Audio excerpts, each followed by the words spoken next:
Hello everyone, and welcome to this very impromptu live stream. Let me take this thing off, because I do know what I'm doing. Yes! I managed to go live with only one mishap. I managed to mess something up. I don't know where I started live streaming to. It wasn't my own channel, though.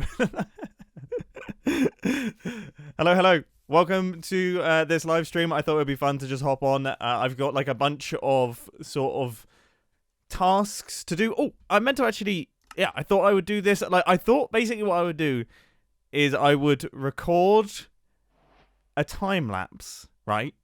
But then also live stream in the time lapse. You know, so then in the video, I'm gonna be doing this task really, really quickly, but then you can see the sort of behind the scenes of it all. How is everything? How is everything sound wise? How is everything visuals wise? Is it all okay? Yeah, I don't know. I mean, I've like fiddled with my settings again, and that seems unwise. Like, they seem to actually work surprisingly well for the MCC stream, but then you know, I couldn't help myself. I wanted to change some bits. Let me see. Cool, sounds good. Good. Thank you, moderators, for letting me know. Yeah, okay. So plan of action today is all I'm going to do is I'm going to build up the backs of all of these. Even by Hermitcraft standards, this is a bad back. This is not good. So today I just thought I would basically put all the roofs on everything and actually make these actual buildings. You know, actually turn into buildings. Yeah, I am on my streamer arc. Yeah, apparently so. Look, it comes and goes in waves. It just seems like a nice way to be able to like chill out and chat with my viewers. I edit my videos in a speedy way, and I think I try and stay on task quite a bit for my videos, but it's actually nice to be able to sit down and like have a slower pace conversation and actually just chat about all sorts of bits and pieces. Basically, I'm looking for an excuse to be able to talk about climbing in my videos, because you know, like in a Hermitcraft episode, if I just start talking about climbing for like 20 minutes, then that's probably not going to go so well. But in a live stream, I can do what I want. Yeah, okay. I'm glad you guys like the behind the scenes stuff. That's good. I'm going to try my best to read the chat a little bit as well. I'm not that good at reading, but I will try. You know, I'm still getting used to all of this. I've just realized I still have my MCC skin on. I can't bring myself to take it off, you know. It's one of those things.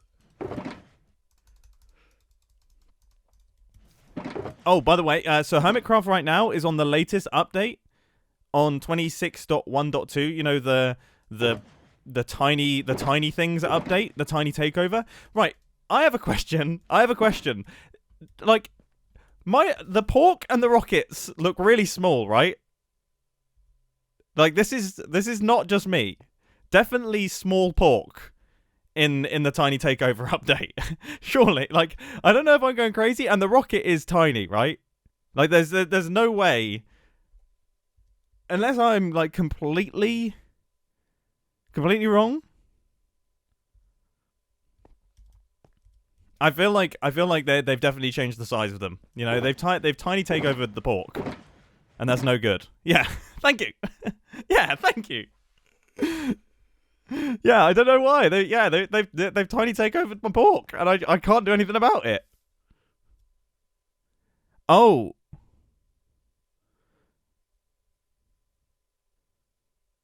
Is it something to do with one of the mods that I'm running? Okay, fine. It's me.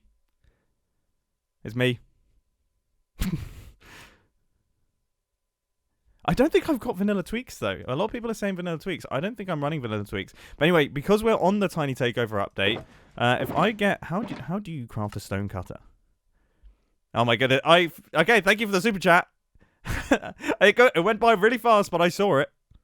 I appreciate it. It was something to do with cupboards.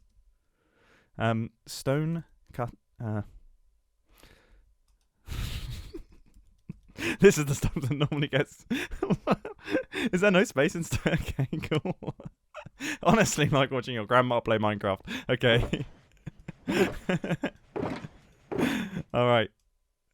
Because one of the coolest things has just happened in the latest update, which is, if I get one of these, look, so I have, this is regular Deepslate, right?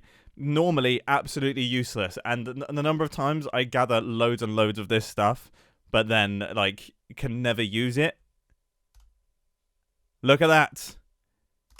Cobbled Deepslate. You can turn it into Cobbled Deepslate, which means that you can then, obviously, like, you know, you can skip that step and actually use it for all the different variants of Deepslate. This is huge. Like, this genuinely might be one of the biggest changes to vanilla Minecraft in, like, recent history for me.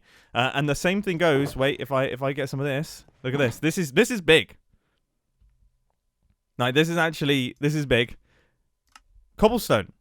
You can flip... Wait, can I flip back? No, surely I can't flip back to stone. No, because that would get rid of Silk Touch. But yeah, you can go from stone to cobblestone without the steps. This is incredibly exciting.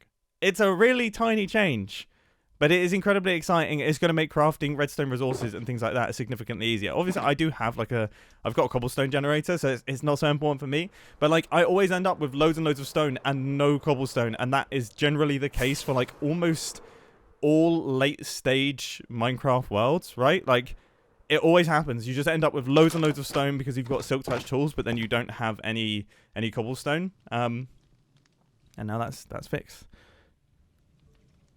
Yeah, I mean, I know I can smelt the cobblestone to be stone again. I am aware of that, but I was just checking to see that they hadn't kind of skipped that whole process with the stone cutter, because that would be massive. Like, if you could change cobblestone into stone instantly using the stone cutter, that would actually be really, really cool. Does Mumby check the chat? Yeah, I do, and I'm checking your spelling, buddy, and it is wrong. It's just mumb with an E instead of an O? I don't think... That's not even the French way of spelling things. Alright, what am I doing? I've already off task. I've already gotten myself distracted. I already don't know what I'm doing. It's going to be really funny watching... So I'm live streaming... I am live streaming right now, but I'm also time-lapsing right now. It's going to be very funny watching back this time-lapse and just seeing, like, the speed at which I move. And just doing absolutely nothing for, like, minutes at a time as I just go completely off of task. Yep, okay, now the whole chat is saying Mumby. I mean, how would you even say that? You wouldn't even say Mumby. You would say like, Mumba. Mumba. Something like that. Yeah, why was I? I saw somebody... So, thank you for the super chat, and somebody just asked, why was I inside Ollie's pocket inside of a pocket? I don't know. I don't know. I was not prepared for the number of... What? I think Grian caught me out. Because there was, like... So he asked me to send... He asked me to send a picture of myself, like, posing... He didn't really say what exactly he wanted, like, what he was planning on doing with it, which should have been my first. I should have twigged that there was going to be something happening. But he asked me to send a picture of myself, like, posing, maybe doing some, like, finger guns or something like that. So I did that, and then he asked me to just send, like, a test picture where I'm just, like, in a neutral pose. Like, and then I saw, when the live streams came up, I saw he had printed out the finger guns one as a cardboard cutout, and I was like, that's cool. What I wasn't expecting is that he also just printed out and got the cardboard cutout of me in, like, a neutral pose, which just looks so awkward. So I'm just in the background, just sort of like this, and I believe that is the version that Ollie had in his pocket, which was curious.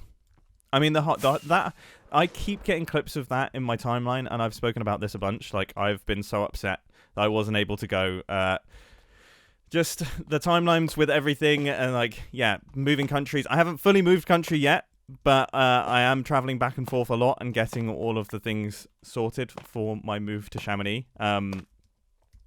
And yeah, what I didn't want to do is I didn't want to say yes to being able to go to the event. Wow.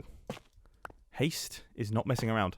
I didn't want to say yes to going to the event and then have to cancel last minute if something came up that was, like, immovable, because some of the timelines some of the timelines that I'm getting for like documents and things that I need to sort are like so short. And I'm sure they would be absolutely fine if you lived in France. But where I don't currently live in France, it's like, oh yeah, we need this like wet signature on this thing, or you need to open up this bank account by this time, and it's in like 3 days, and I'm like, oh my goodness. So I didn't want to have to cancel because that would have felt really awful. So I just said no. And then what's arguably more frustrating is I was actually around during the time that it was on, and I was just able to watch from afar, which was cool. You know, it was nice being a viewer. It was cool seeing what everyone was doing, and obviously unbelievable amounts of money were raised for Gamers Outreach, which is like, just like I on that first day I was honestly lost for words. Like when they were doing the sign, the buyer sign thing, and like I was just in the in-game chat, just like spamming the donation total because it was just off the charts. And I think wasn't it like what was the total in the end, including the auction? I think it was like something like $1.1 million in just donations alone. And then the auction also had some crazy amount too. How's this coming along? I'm going to have to make some adjustments here.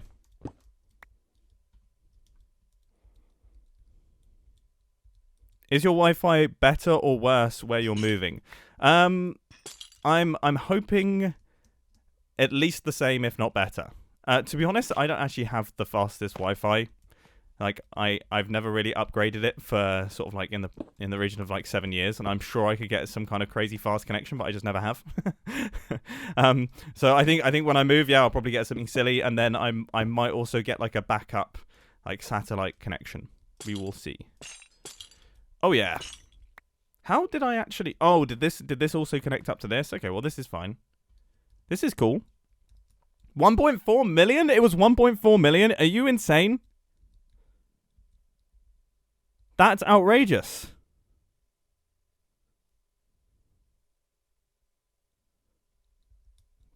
But that is insane. Oh my goodness, I'm getting a lot of donations, and I'm trying my best to read them. I hope you enjoy the beautiful countryside of my country. Good luck with the bureaucracy. Yeah, you know what? It's actually been pretty good. Like, here's the thing. One of the really cool things about France. This is like, oh gosh, I'm getting immediately into like boring house like bureaucracy chat. Which one did I just do, by the way? Is it this one? Does it look good?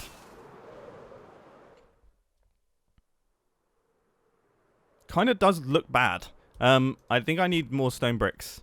I think I need stone bricks on that edge. But yeah, one cool thing about getting houses and stuff like that in France is that if you offer the asking price, it gets taken off the market immediately. That is very different to how it is in England, and it makes the whole process a lot less stressful because in England it's kind of like, it's not 100% certain that you're going to get the house, and you'll start going through the process, and then someone will gazump you, I believe is the term, and that is really stressful, whereas that is not the case in France. So that is cool as. Everything else, though, has been, it's been confusing and stressful.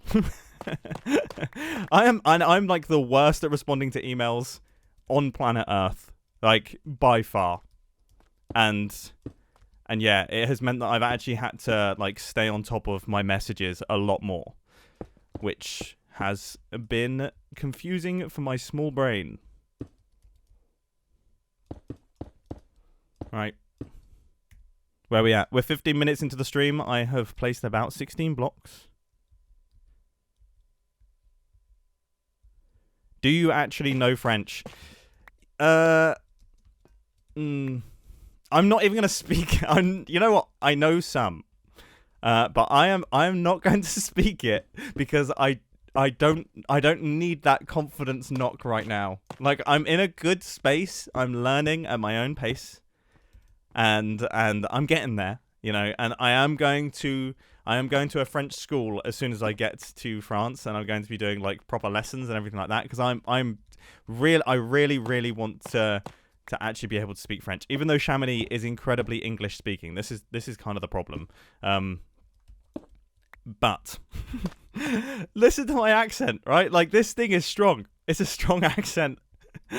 And like whatever happens, it just comes through whatever language I speak. So I'm not gonna speak it right now because I just don't want the whole chat to just like. There's currently 9,000 people watching me. There's probably a decent number of French people watching me, and they will all just laugh at me. Oh, do I like this? Oh, it looks a little bit busy. But you know what? No, it looks cool. It looks cool. I'm not gonna think about it too much. I do think these top ones should be stone bricks though. Yep. Nice. And then I actually do need to work out where these buildings are going to go. So I will pop up. I think I might... You know what? I haven't actually tested this. I might still have... Oh, actually, because I've updated it, this might be totally broken. I probably have the Lightmatica template somewhere. So I'll be able to pop up how big these buildings are meant to be, because that is really, really important. Goodness me! Who has just donated $50? Is the moon sun? I mean... Yes. Let's go with it. Let's go with it. Is Chamonix your favorite area in the world? Probably. Yeah, probably. It's a crazy place. If you haven't been before, yeah, it's a cool spot. It's a very, very cool spot. It like sits right at the bottom of Mont Blanc, one of the tallest mountains, or the tallest mountain in Western Europe, I suppose, and one of the tallest mountains in Europe. A lot of hiking, a lot of skiing, a lot of snowboarding, a lot of alpine climbing. I think it gets referred to as like the mountain capital of Europe, maybe even the world. It's definitely the home of alpinism. Tons of rock climbing, tons of fun stuff to do. Tour de Mont Blanc, one of probably the most famous multi-day treks in the world, kind of leaves from one of the towns next to it. It's a very, very cool spot. So yeah, pretty stoked to be moving there. To be honest with you, it's going to be a big shift.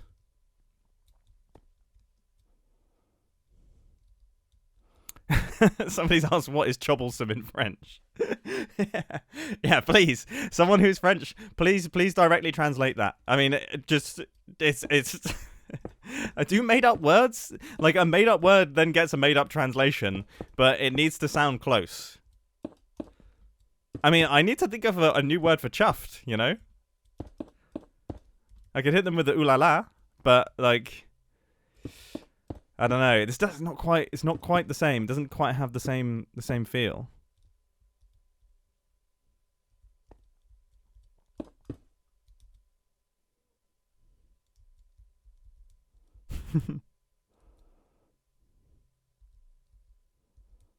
Are we going to get more Grian content? Yeah, I want to hang out with Grian so bad. We are, I think we are just really bad at being online at the same time. I think our schedules are just completely different. Like, Grian is like the most weirdly busy person I've ever met in my entire life. Like, he has like, everything that Grian does sounds like a joke task. You know, like he will like, you'll be like, oh, Grian, you online today? And he'll just come out. He'll like, the reason he's not online always sounds like it's completely made up, but no, it's true. Like, that is the reason that Grian isn't about. He just has his schedule. I would love to see what his calendar looks like, because like the things that are in his schedule, honestly, you know, it's like he's living in a cartoon. I mean, look, I can't talk. I also, like, you know, but like, you know, he's doing like ceramics or, you know, mowing the lawn. I mean, that's not a made up task, but there is just something funny about Grian taking a day off to mow his lawn. Like, there's just all sorts of different bits and pieces that Grian will get up to on a day-to-day basis. Yeah, pairing his socks. Exactly. That's such a good example. Yeah. Pairing his socks would be a reason why he's not about, you know. And he's not joking. This is what's crazy. He's not joking.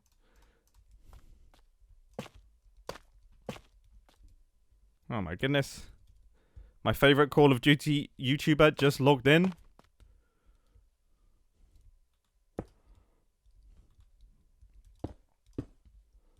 Right, I thought I'd add like a tiny stain to this back area here. Oh gosh. I mean, it's one of those things. It's like I can't really tell you how I'm doing this or why I'm deciding to add these little stains, but they do feel like the right thing. I think this needs to go. Right, question. What part should because the stain shouldn't stop abruptly on like 1.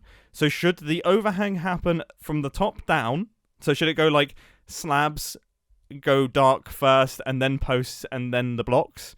Or should it go like blocks, walls, slabs? I don't know. What have I done over here? I think I'm going to do this. But then what have I done for the other ones? I've done the opposite. That's interesting. Interesting. Top down. Oh gosh, okay. Top down.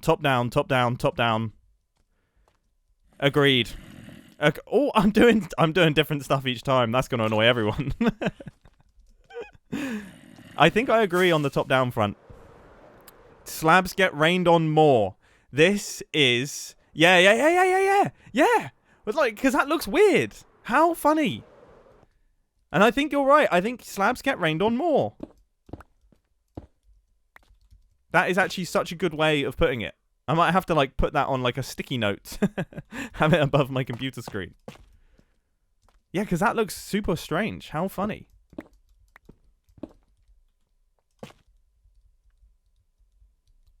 Do you hope to stream more? That is from LK38, who donated £2. And also love from Scotland. Firstly, pretty jealous. Scotland is an awesome spot. I have spent a lot of very, very good times in Scotland. So, yeah. And do I plan to stream more? Honestly, I don't know. I don't know what I'm doing. I genuinely don't know what I'm doing. I for some reason, I just woke up today and I was like, you know what? I actually fancy doing a bit of a live stream. This feels like the sort of task that is perfect for a live stream because I can kind of do it quite casually. But then it's also... It's like I could do like a resource gathering live stream. This looks good, by the way. Pretty happy with this. This looks way better. Thank you, chat. It's like the right level of engaging for me where I can kind of talk about the task, but then also don't have to think much because I am super like one track mind. Right, who keeps right? Where do these keep coming from? And also, can I please get some context on how this image came about? Because, like, seriously, there is so much to unpack with this image. Like, firstly, I do think Pearl has gotten very unlucky with the way that the pixels have formed on this painting because that's quite... She looks a little bit scary in the background there. But then this whole thing is like, what is going on? Did this actually happen? Like, is this like an optical illusion? Or is this a good Photoshop? Like, what happened to cause this? I need answers. I need answers because... Like, this needs to be clarified. Because there's another one in my storage system. Like, I was just going in to get resources earlier, and I was hit with this. And I don't know what to do about it. It's real? No. What? This happened, no editing. Now, I don't know if... Like, here's the problem. I've whatever. I sowed the seeds of my own garden. I don't know if that's a real saying, but it sounds like one. It sounds pretty good, actually, if I do say so myself. In that I am really bad at, like, spreading misinformation. And I fear that I have taught my chats to do the same.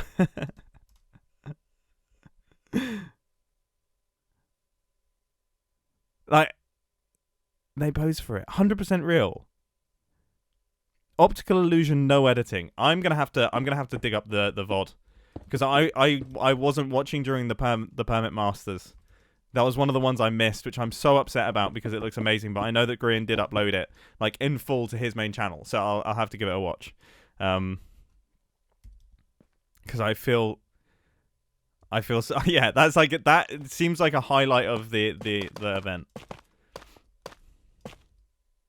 No, it's real. Okay, apparently it is real. Apparently it is actually real. Fair enough. That's impressive. That is so good. I don't... okay, what am I thinking here? So I've got a dark spot here. Bit of stainage here. I thought for some reason there'd be like a bit of stainage in the middle. You can have like a little band of stainage. Oh, I guess... God, this haste. Haste is serious.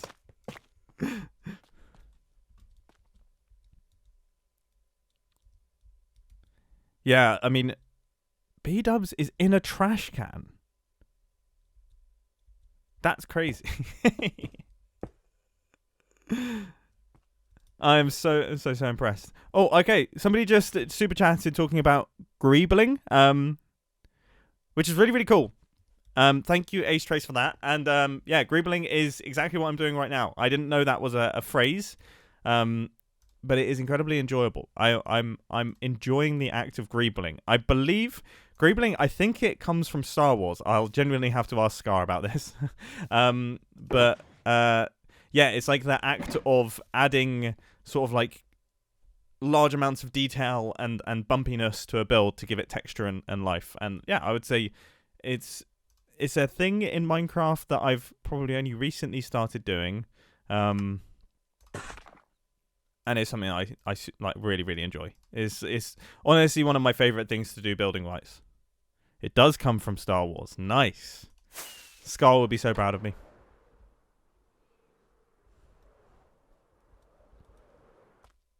They used it in Star Wars. Okay, it's from Star Trek. Ooh, have I accidentally started a fight? I feel so bad. I'm gonna have to remove this picture. You know, this does make me think they may. Here's the thing. So I was about to say it would be cool potentially to add more paintings to the build. You know, because they can kind of look like advertising and stuff. But I think I already have enough going on.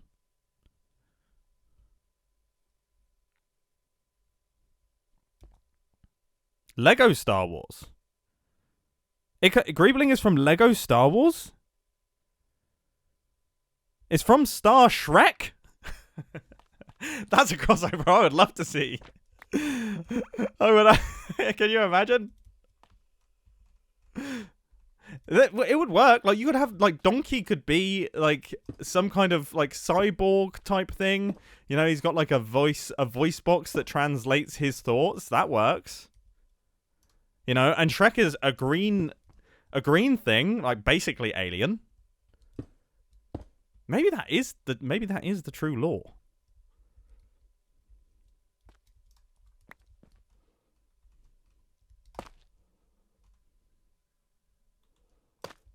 I almost lost track of what direction the staining was going.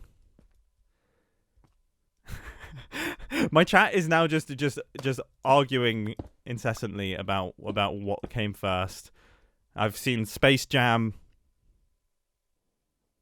I mean, if Gribbling came from Space Jam, that'd be pretty good. I actually watched Space Jam. When did I watch it? I watched it like, I want to say it was about a year ago. I think it was on the plane. I think they had Space Jam on the plane. And I was like, you know what? The original one with Michael Jordan and everything. And it was good. You know what?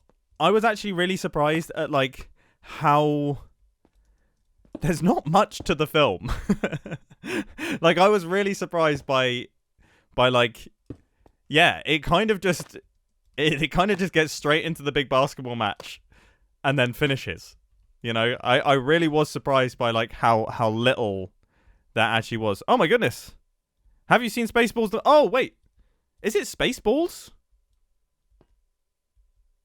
Wait, it's not Space Jam, is it? What's it called? Is it called Spaceballs? What? That does make more sense, but... Well, firstly, thanks for the $50. I appreciate you... Is it called... But now you've frazzled my brain. The movie is mid. Yeah, would I say that? Two different things. Two very different movies. Oh dear.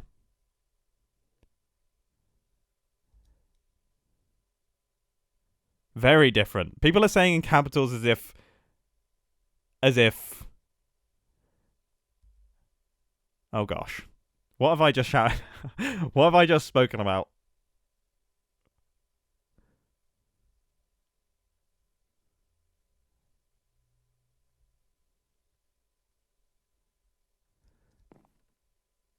Okay. People are there's a lot of people saying very different as if it's like okay, apparently Spaceballs it seems like is a parody of Star Wars. Yeah, I don't know. I don't know about all this.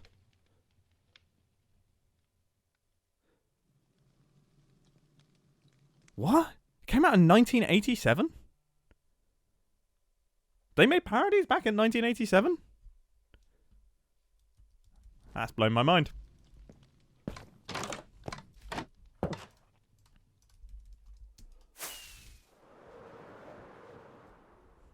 How are we looking? How are we looking? The tops are going on. Jem put out a new video apparently, so everyone should just stop watching and start watching that. It'll be far more entertaining. Significantly better than whatever I'm doing over here. Just think, you've got an entire internet's amount of content to be watching right now, and a lot of you are choosing to watch this. That is crazy.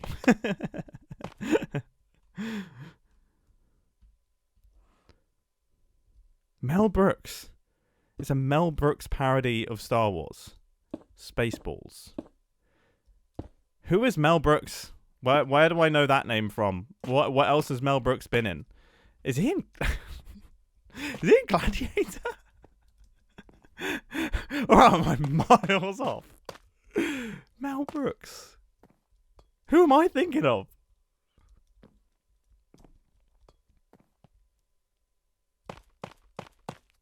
Is he in 300?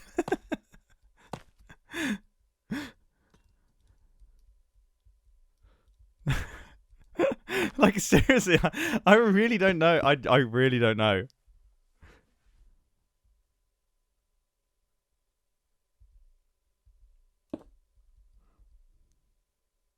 I was thinking of Mel Gibson. Whoops. Blazing Saddles. Wait, what? You guys are all saying stuff that I don't know. I don't know. I mean, I know of Blazing Saddles, I think. Mel Brooks is a director. You know, this is pretty embarrassing given that I have like a reputation of being like the film person on Hermitcraft. Russell Crowe. Russell Crowe is in Gladiator and 300. Yeah, I know that. I knew that. Robin Hood. Yeah, it's basically the same guy in it. Basically the same person. What else has Mel Brooks directed then?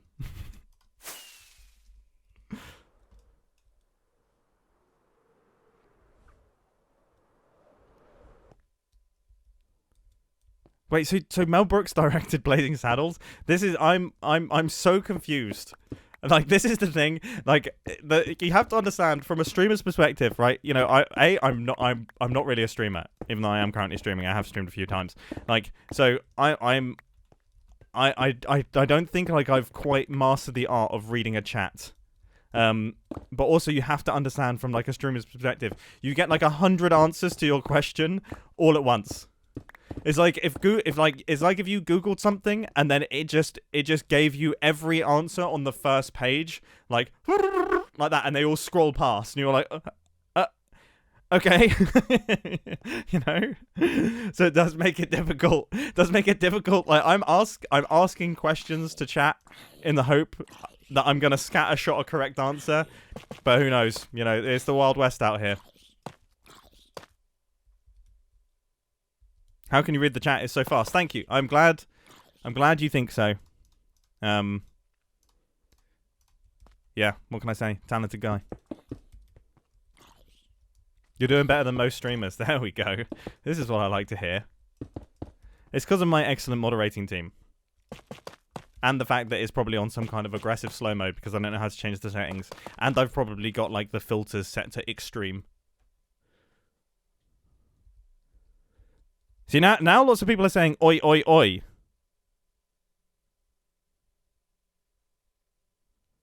Did I accidentally...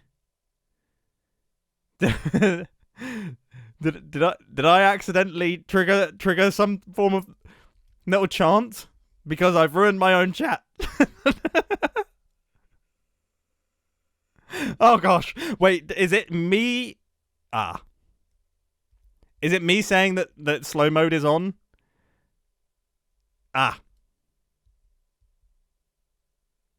Is me referencing the fact that I have slow mode on making you all test slow mode? Because that's childish. What's happening? Did I accidentally say something?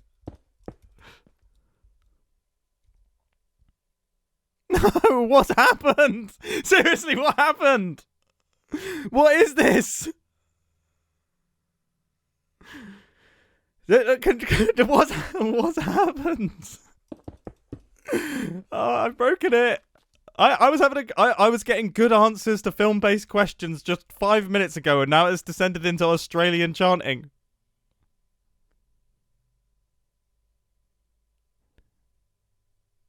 I just called old Aussies?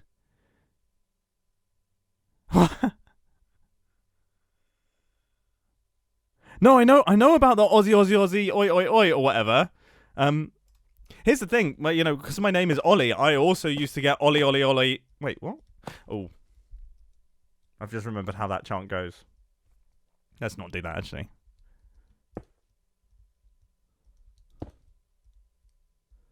Yeah, what's happened? Shouldn't you all be in bed, you Australian bunch? It's 3 a.m. for you.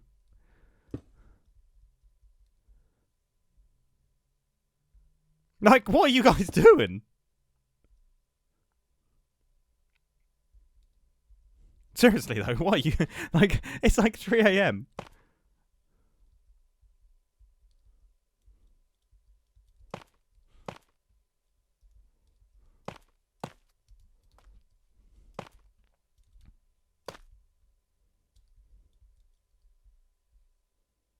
Oh, yeah, I forget that Australia's so massive that there's about 3 million time zones.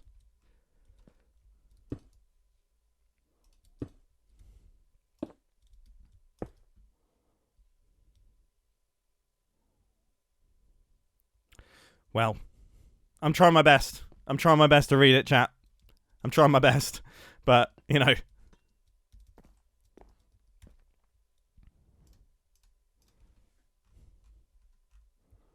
Alright, let's think.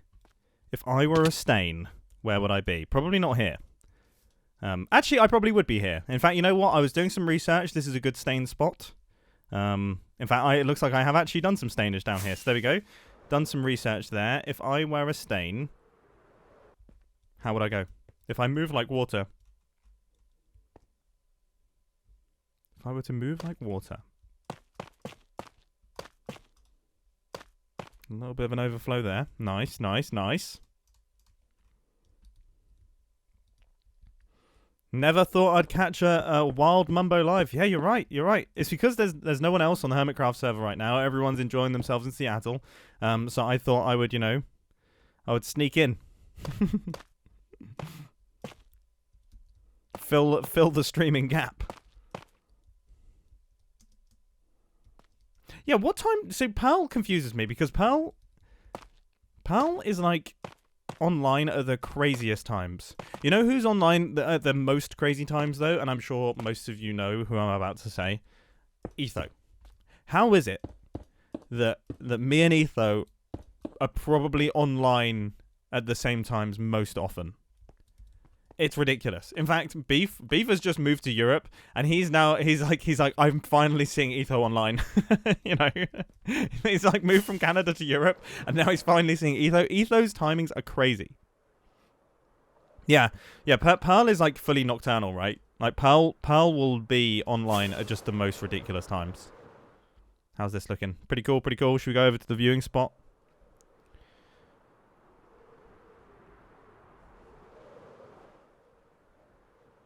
Oh gosh, that's going past really, really fast. Just Jupiter, I appreciate your feedback. On the previous roof, the rail parts that are underneath an overhang should be darker on one block, and then the spot behind that darker block should be the stone bricks, because think of the rain. I probably agree with you. I almost definitely agree with you. On the previous roof. That sounds really smart. If I know where it is, I will look out for it. Thank you. How's this looking? They're looking pretty good. They're looking pretty good. Oh, it's crazy. It's actually crazy how much of a difference it makes. I know that I say that every single time. I literally could change a single block and then be like, wow, what a difference. I don't know why I'm built like that. Stains water usually go towards sides, underneath overhangs, or on the corners of windows or things that can drip like AC units. Yeah, that's good. That's good. Yeah, this is a Mumbo viewing spot moment, sunset, everything. Well, this is like the full. This is the full. We're getting the full shebang here. Geese flapping. Some of the geese aren't flapping currently, but I think that's to do with entity distance. Look at this though. You're seeing this live. This is a live Minecraft soundtrack moment.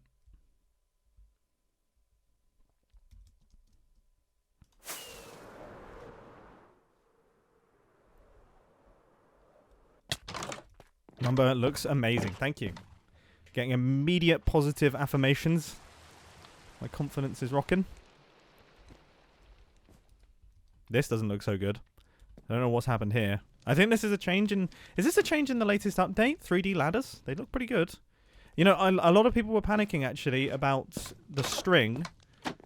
I saw Tango being scared about string, and as far as I can tell, they haven't changed string.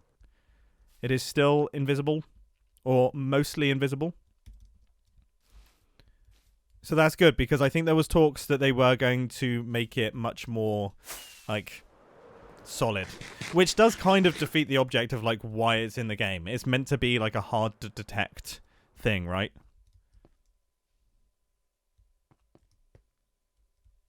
This was not me. Noel Jacob, what do you do? What do you use to get those fancy clouds? And also, thank you for donating 100 ARS. I'm not sure what that is. But I massively appreciate it. What do you use to get those fancy clouds? This is the Better Clouds mod, and it is honestly one of the best mods in Minecraft. It's so good. I also use a mod called like Simply No Shading to get the reduced block shadows, which I think just brightens the game up a little bit and makes it feel less crunchy. What else do I use? I don't really use any other visual mods. I honestly don't know, like... I honestly don't know if my game looks different because I play on an HDR monitor and then I record in a format that allows for HDR. So I think for this live stream, it will look a little bit more washed out than my usual videos because I don't think the codec allows me to make use of like the full dynamic range. But when I make videos for YouTube, I will use ProRes, and that allows me to get the full dynamic range, which makes my game look quite vibrant and quite contrasty, and it's how I see it. And for the longest time when I was recording videos and watching them back, I'd be really upset at how washed out my builds look compared to how I actually see them.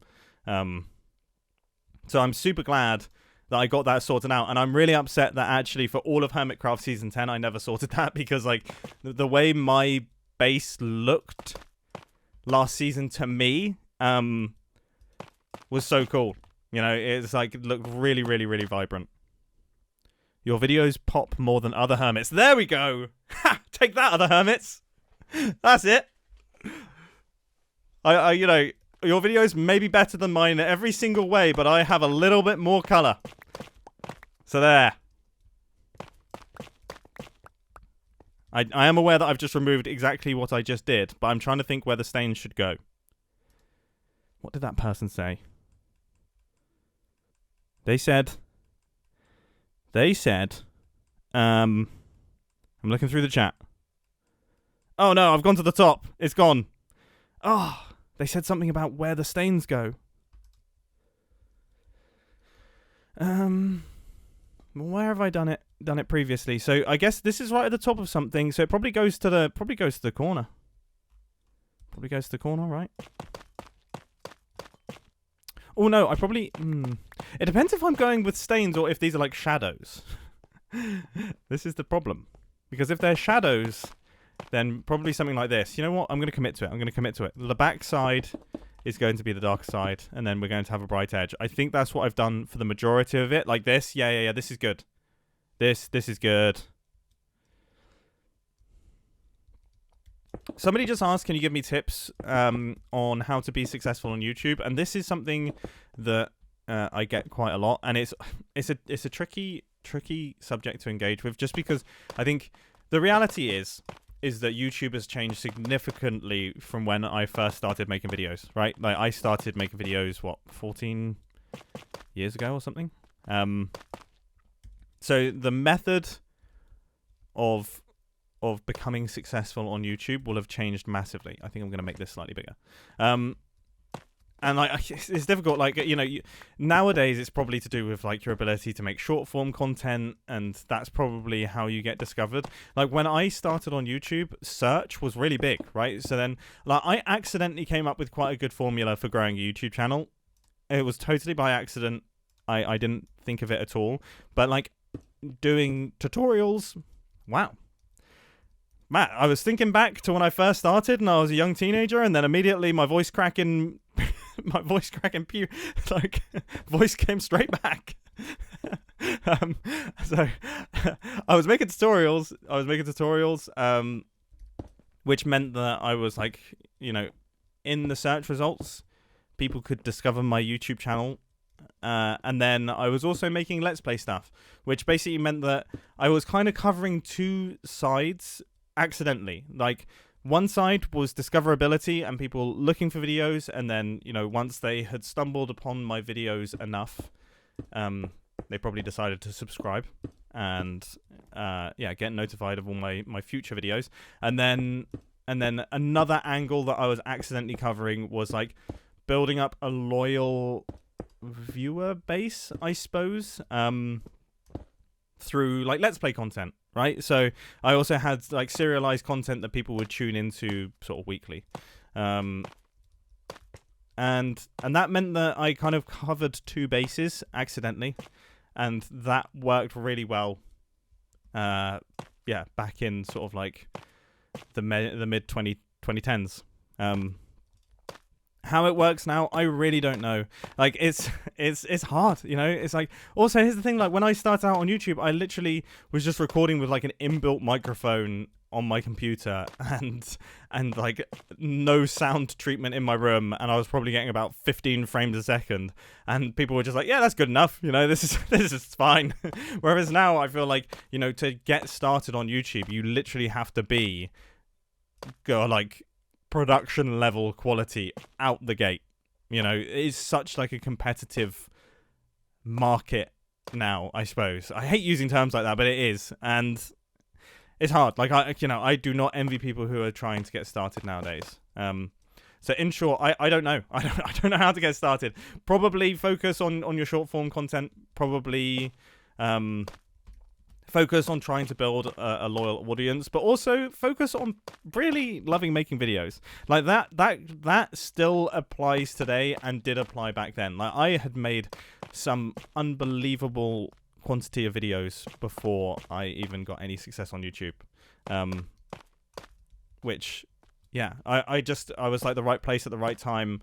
I was quite young and had a lot of spare time and was able to dedicate a lot of time to just make videos. I don't know, you know. I mean, yeah, maybe that's right. Somebody's just said, in the age of AI, it is attributed to Charlie Puth, who I believe is a musician. In the age of AI, it's more important than ever to be human. I would say that's probably pretty correct, you know. Like, if you can come in with a cool, unique perspective, that is awesome. You know, like, that I think is one thing that Hermitcraft does incredibly well, is like all of the people are so unique and just like have their own incredibly unique life experience and senses of humor. You know, there's only one B-dubs, there's only one Grian, there's only one Scar, there's only one Gem, like Tango, Etho, like all these people are like super unique. They almost don't share traits between one another. You know, it's like, and I think that's really, really cool. I mean, Etho might be the most unique person on the planet. What am I doing? Okay, I've got my walls. Things are going well.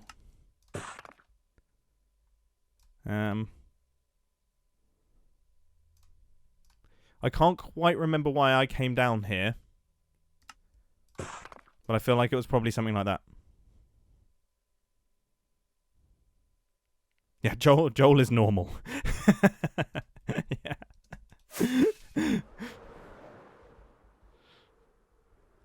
Oh gosh. Oh gosh, that's scary.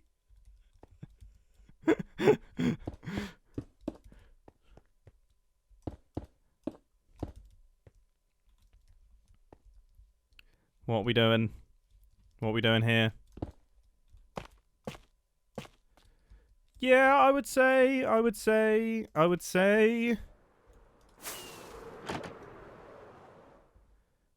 Good.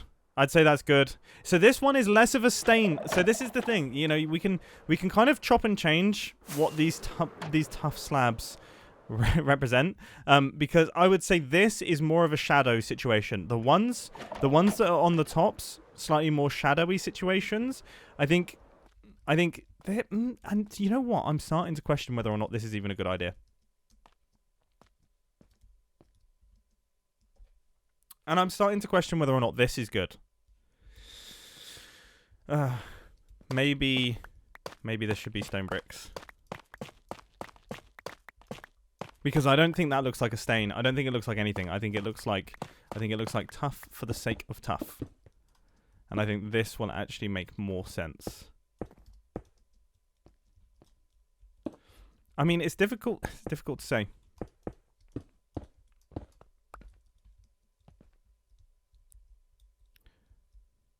Shadows will look better once there is something to cast them. Yeah, I would agree. So, obviously, once we get all of the skyscrapers and things like that behind these builds, these builds are obviously going to be dwarfed by the skyscrapers, then it will make a lot more sense what I'm currently doing. Obviously, right now, it looks a bit strange that there would be shadows being cast by a sky. But yeah, that's going to change. Stop overthinking, it looks great. Yeah, this is the problem, though, because I overthink everything.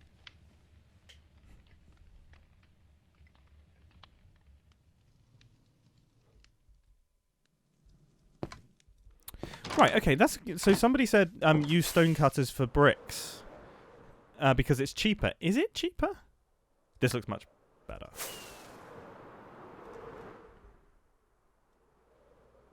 I think that looks better.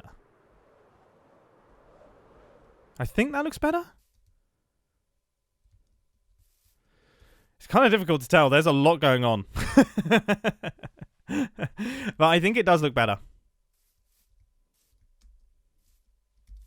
Yeah. Is that a missing texture on your ladder? Yes. Yes, it is. I don't know why. I don't really understand it.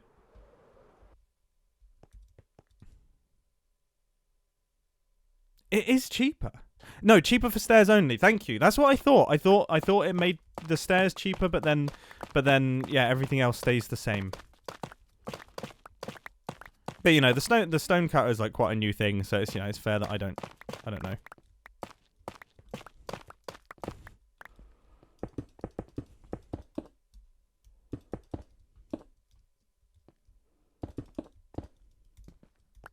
So I think this is going to wrap around the back. You know what? I should probably get my Lightmatica thing up. I actually saw, there was like a recommended video to me of the hermits discussing whether or not Lightmatica is cheaty. And I haven't watched it yet. And I need to watch it. But I am probably going to put it up because it's extremely useful for me laying out this entire template, you know. I think without watching the video, my opinion is probably very similar to the other hermits, which is that it really does depend on how you use it. It's like if you're using it to use all like the quick place functionality and everything like that, it probably feels a tiny bit cheaty. If you're using it to, oh, okay, hang on, let me see. Yeah, if you're using it to like template builds, that is like absolutely not cheaty. That is kind of like, it's like a visuals tool. It's like a visuals aid, like guidelines. And then if you are using it to copy a build that you've done in creative mode, I mean, it's probably just an efficiency time saver between going from like screenshots of a creative world to Minecraft. But it probably does fall into a grey area, and that's like personal preference. I know some hermits use it, some hermits don't. I personally don't really use Lightmatica particularly unless it's a very specific build. Mainly because I like discovering things like with the viewer.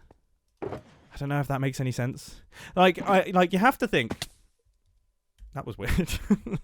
I fully thought I was flying then. That confused me massively. But you have to think like, so if I think about like what my job is, like my actual job is not to make good builds. It is, or really to make anything in Minecraft. My job is to make a video. Right? So then, and like my job as a content creator, I suppose, is like my chosen story is a Minecraft build. Okay, so I'm choosing when I make a Minecraft video to tell you the story of a Minecraft build going from start to finish. So then I personally think that doing, it's funny because I'm currently in the middle of recording a time lapse, but I personally think that choosing to do the majority of your building using something like Lightmatica and recording it in a time lapse, it like weakens the story of the build, right? Because you're kind of just printing something out and you don't get that story of like how the build comes to be and all the questions that you're asking yourself and everything like that. So that's why I personally don't do it. Now, that being said, there are lots of people on the Hermitcraft server who are so incredibly talented at building, so incredibly talented at making videos, and so incredibly talented at telling stories in other ways that they can use it in their videos effectively. I am just not good enough at making videos to be able to make that entertaining. Do you know what I mean?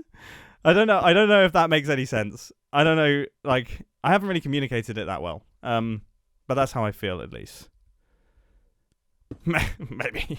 I don't know. I don't know what I was rambling on about there, but I think it kind of makes sense. You know, like my task when I sit down to make a video is to tell the story of how a build came to be.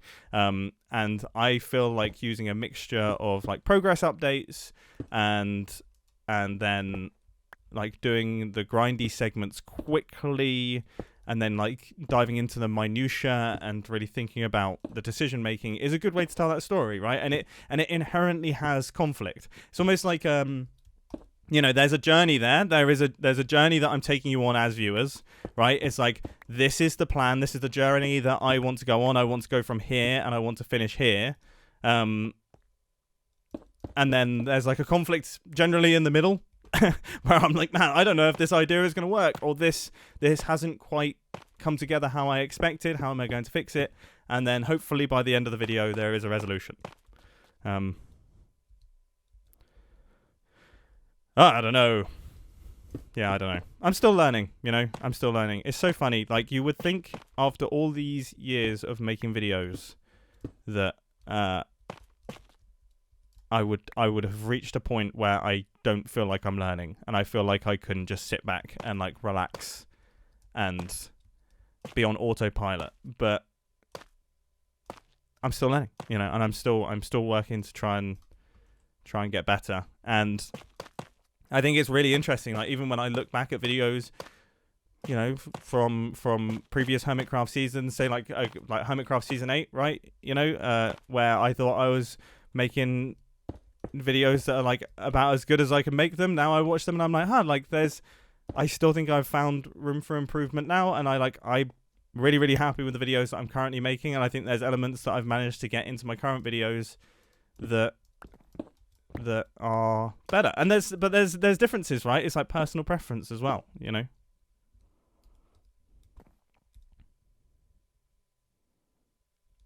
Yeah, Grian has spoken about how boring it is when it feels like you're 3D printing a build block by block. Yeah, I would agree. I'd say from, just like a building perspective, it puts the burden onto, like, the resource gathering. And it also, like, selfishly, it means that because that action is not the most exciting to do or watch, you have to cram it into a very short space of a video. Whereas, like, something like designing these apartments, for example, like, that can fill up a decent chunk of the video because there's so many decisions that are having to be made that I can talk about. So it's like, if I could do like a 20-hour time lapse. Well, like that's a good example, is like when I was putting the items into the sorting system, right? That was one of the longest time lapses I've ever recorded, at least for Hermitcraft Season 11. I think it was something like, I had footage that spanned something like 18 hours, and it was just me crafting things and moving things into chests. So, like, I'm not going to make that 10 minutes of a video. That's going to be like 1.5 minutes of a video because it's really boring to watch, but it took a lot of time, And yeah, I think sometimes the printing of a build, or like that way of building, it's not that interesting to watch. Then you have to cram it into a smaller segment of the video, which means that you have to then spend more time making the video. I don't know. Seeing you live feels uncanny. Yeah, it feels uncanny because I'm realizing, like, I'm talking a load of nonsense right now, and I don't know what I'm talking about. I have no ability to edit it out. Right, having blasted, having spoken about Lightmatica endlessly, I'm now going to pull up Lightmatica to see actually where these builds begin and end. Okay, that's gone well. Why can I not see it? Do I not understand? I don't really understand. Okay. Render layers, all. Okay. Oh, there it is. Okay. So here is the town. And it's synced up. Oh, yes, it's actually in line. Oh, that is so useful. Oh, that is actually so useful. Okay. So, for those of you who don't know, this is like the big template that I created for the build, and then obviously these are just like big copper blocks. You might be able to see them. So I use copper for the outside edges, yeah. The copper for the outside edges, just to get a feel for like where these tower blocks are going to be. And then these are all of the sky blocks. So actually, I'm super curious, right? Like, what this now looks like now that we have some of the towers in. It looks pretty cool. Oh my goodness, I've got so much building to do.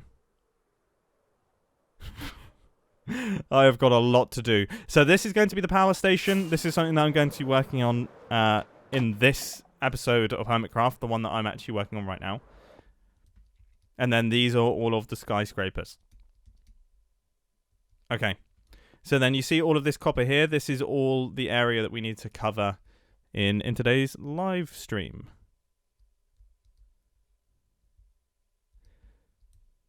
Yeah. Mumbo, you have 12k viewers? I do. I've only just noticed that. I haven't actually been keeping up with how many viewers I have or anything like that, which is quite nice. Now I'm going to be obsessed with that number. We're going to be watching it fluctuate and go up and down.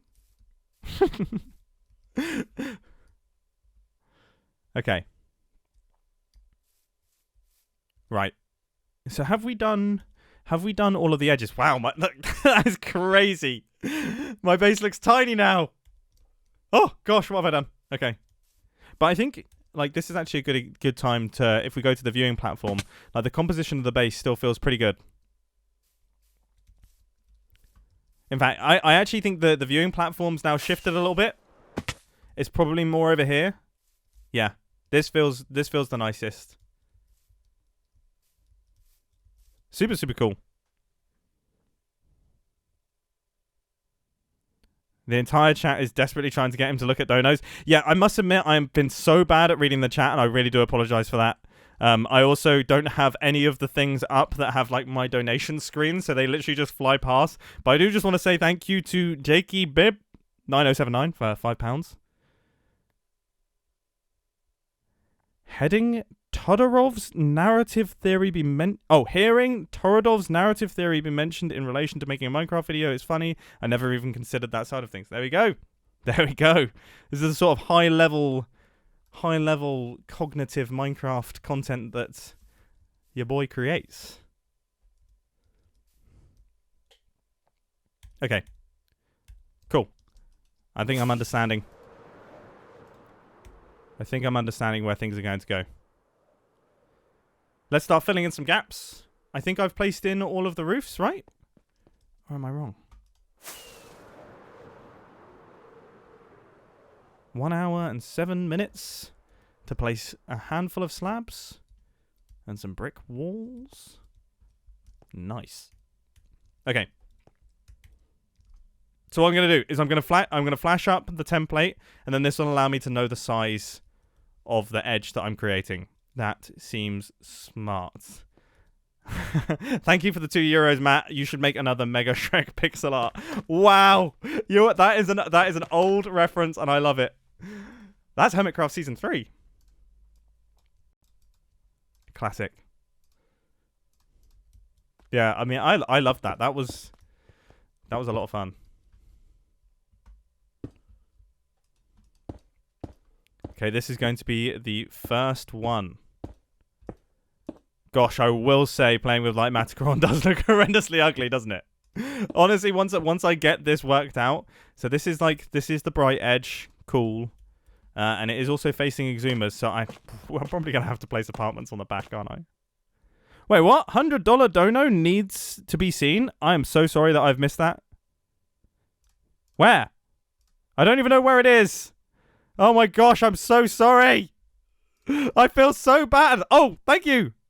The people beg you to read the super chats. US $99 from Brendan. Brendan. Oh gosh, now I'm going to spell your name. Say Brendan. Brendan. My lower screen is so small. I'm so sorry. Brendan Gongan 6788. Thank you so much. I massively appreciate it, and I'm sorry for butchering everything about that situation. I'm literally the worst streamer. I don't know what to tell you. But thank you. I massively appreciate that. I'm not worthy.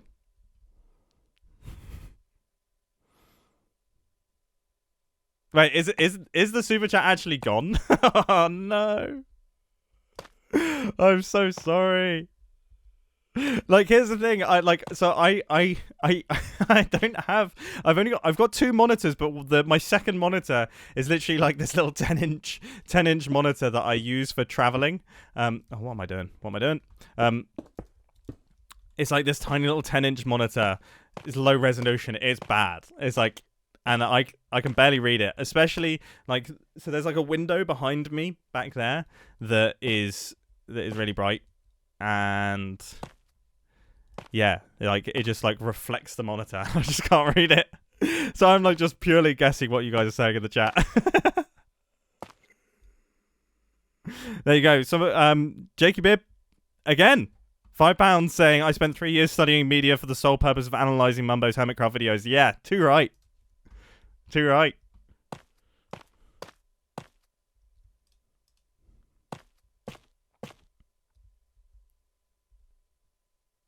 Wait, what? Mumbo, there's no way you read the $100 donator. What? So did I miss something major? Did I miss something completely? Okay, wait, hang on. I'm going to screenshot. So I just saw somebody... So this person super chatted. I can't see their name. Ace Trace, I think, maybe. And they said, grab a sticky note. Shadows, keep it consistent. Stains go to corners / underneath things. Moss vines are on the north side because northern hemisphere. This is my first chance, Mumbo, please. This is what the $100 was about. Thank you. Thank you. Yes. You got it. I'm going to take a screenshot of it.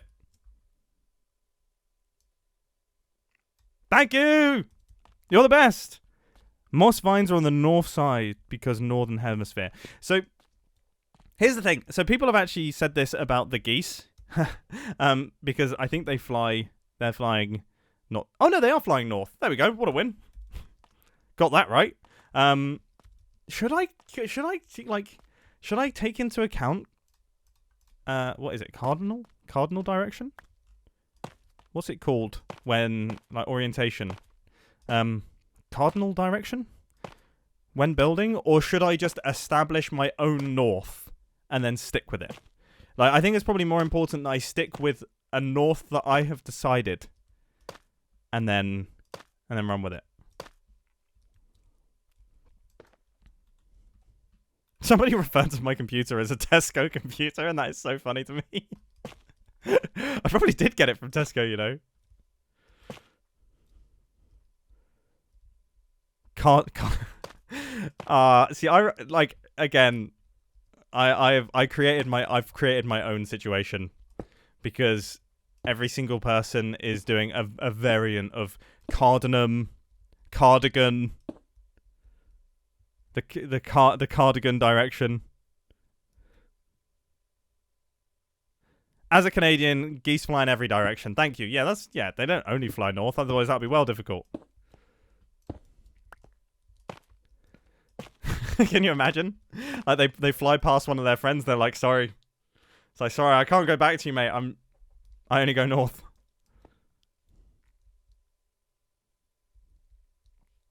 Base it off the viewpoint. Yeah, I think that's probably the way to go, right?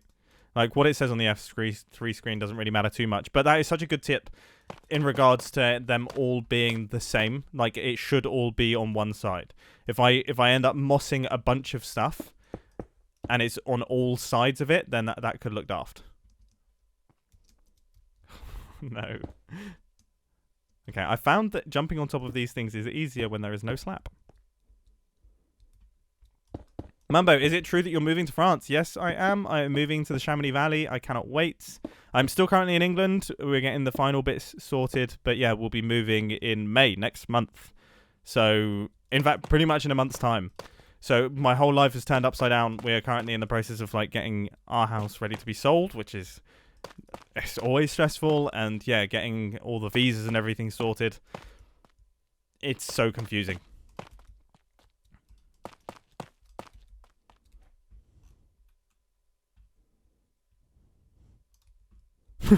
As a Canadian, geese fly in whatever direction they can commit the most violence. Are geese not well liked in Canada?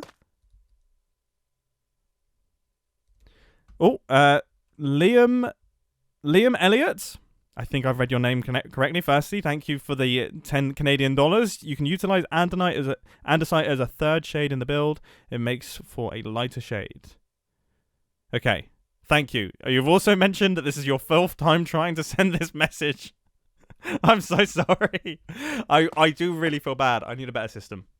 I do need a better system. I'm sorry about that.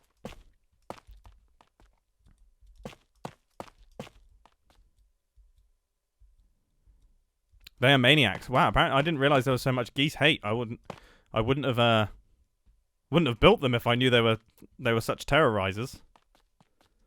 I've also been hearing news that, like, a lot of people think Geese the band are like a psyop. So there you go. Clearly, I mean, it worked on me. I love Geese. Cameron Winter's one of my favourite musicians currently. The psyop has functioned on my peanut brain. Okay, cool. This is working. Oh my goodness, there's still more. I haven't even started on the thing that I needed to do. Which is actually do the roofs. Oh, look how much cooler it looks, though, now that there's actually, like, immediately just this having blocks around it. Oh, no, yeah, no, I actually have been making progress. Good. I'm not being completely stupid. Like, just adding these extra bits here makes it feel so much better. Wow, it actually it's starting to look like a proper build. This edge I should probably do something about. I didn't really notice that.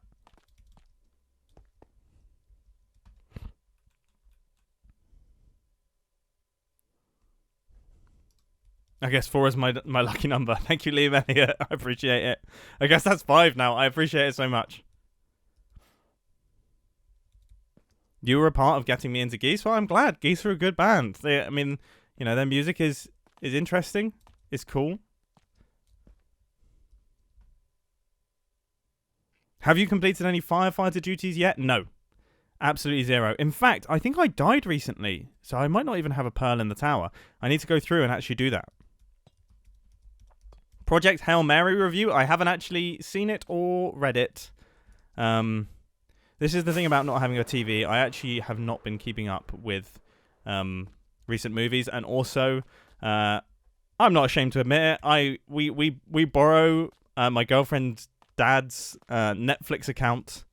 And and like, you know, it comes up with that thing saying that you have to log in to the location and everything like that, because we're doing it on a laptop, and you have to go and like connect via their IP address, and we haven't done that for a little while, so we haven't been keeping up with the latest films. Netflix, please don't get me in trouble.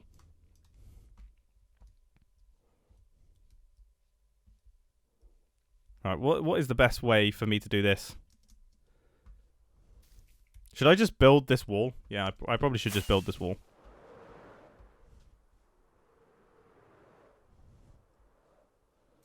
Love how this is looking. I am so glad. Wait, is Project Hail Mary in cinemas? Ugh. I also haven't been to the cinema in ages. Genuinely, when I say that, like, I don't know. I mainly just watch YouTube. I do like reading. I'm enjoying reading at the minute. I've gotten way back into reading, and then I spend most of my free time either with friends, or climbing. Like I do climb as much as possible. Oh gosh, this is confusing. What's all this? Where am I? I think here is the edge. Okay, so to be clear,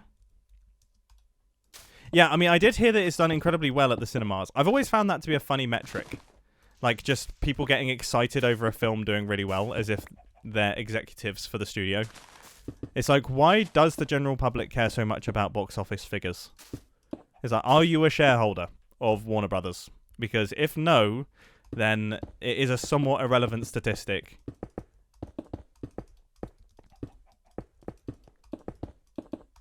Like, some of my favourite films have done absolutely... like, it's always... I mean, obviously, because it is a business, but it's seen as, like, an absolute black mark on the film if it does badly at the box office.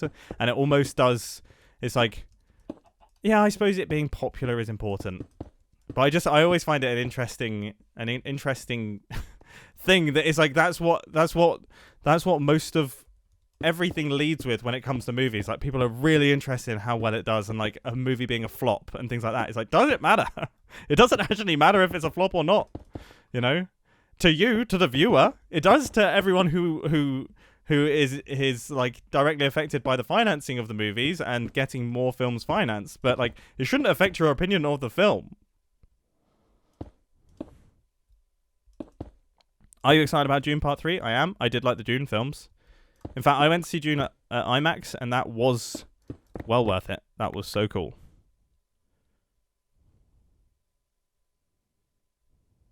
Obviously, I understand why it is important for the films to do well. I do understand why, like, it is an important statistic, and like, obviously, if a director is consistently getting, like, quote unquote flop after flop, then they're unlikely to get more investment in the future to make more films. But I just find it so interesting that it is like one of the leading pieces of information that you get about a movie when it releases. You know, how well it's performing at the box office. It's like if they release like a new car, you know, it's like new BMW M3. We've sold a bunch of them already. It must be good. You know, it's like it's not. Yeah, I don't know.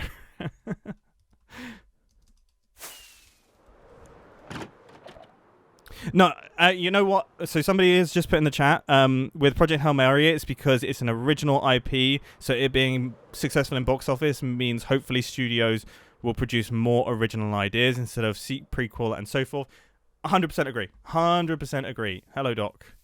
Hi. Oh, okay. You saw me. Whoa, was my microphone on that whole time? Yes, interesting talk about franchises. Wow. My bad. All good, all good. I'm live streaming at the minute, by the way, just so you know. I know. Yeah, that's why I'm here, man. Okay. What are you doing live streaming now? This is my time slot. Oh, yeah. I'm sorry. Wait, is it like a Hermitcraft live stream weekend? Have I messed up? No. Okay, thank goodness. Oh, I should have said, God, no, I'm not. I'm too nice to you. Who's caused such a nice panic now? No, that would have been good. I'm sweating already. No, so are you regularly planning to stream now? Uh, no, maybe. Oh no, I'm sorry. No, I'm not gonna ask. No. I mean, maybe. I think every now and again, like I'll do it as much as possible. Talk you into commitments now while you're streaming. No. 20,000 people watching. No. I definitely do want to live stream more. I think I'm pretty happy that I've like broken. I was nervous about it, but I've like broken that nervousness now, and now I'm just basically. I think like Dude, right now I'm fun. in the middle of recording a time lapse, and I think like instead of just sitting there doing nothing, I can just Wait, what? live stream the time lapse. You know? Oh, that's nice. So you're like, oh, okay. Oh, very productive. Yeah. No, it's like, to me, hey, live streaming is the highlight. I also don't overdo it. Like once a week, right? Yeah. Chill out, and it's super nice.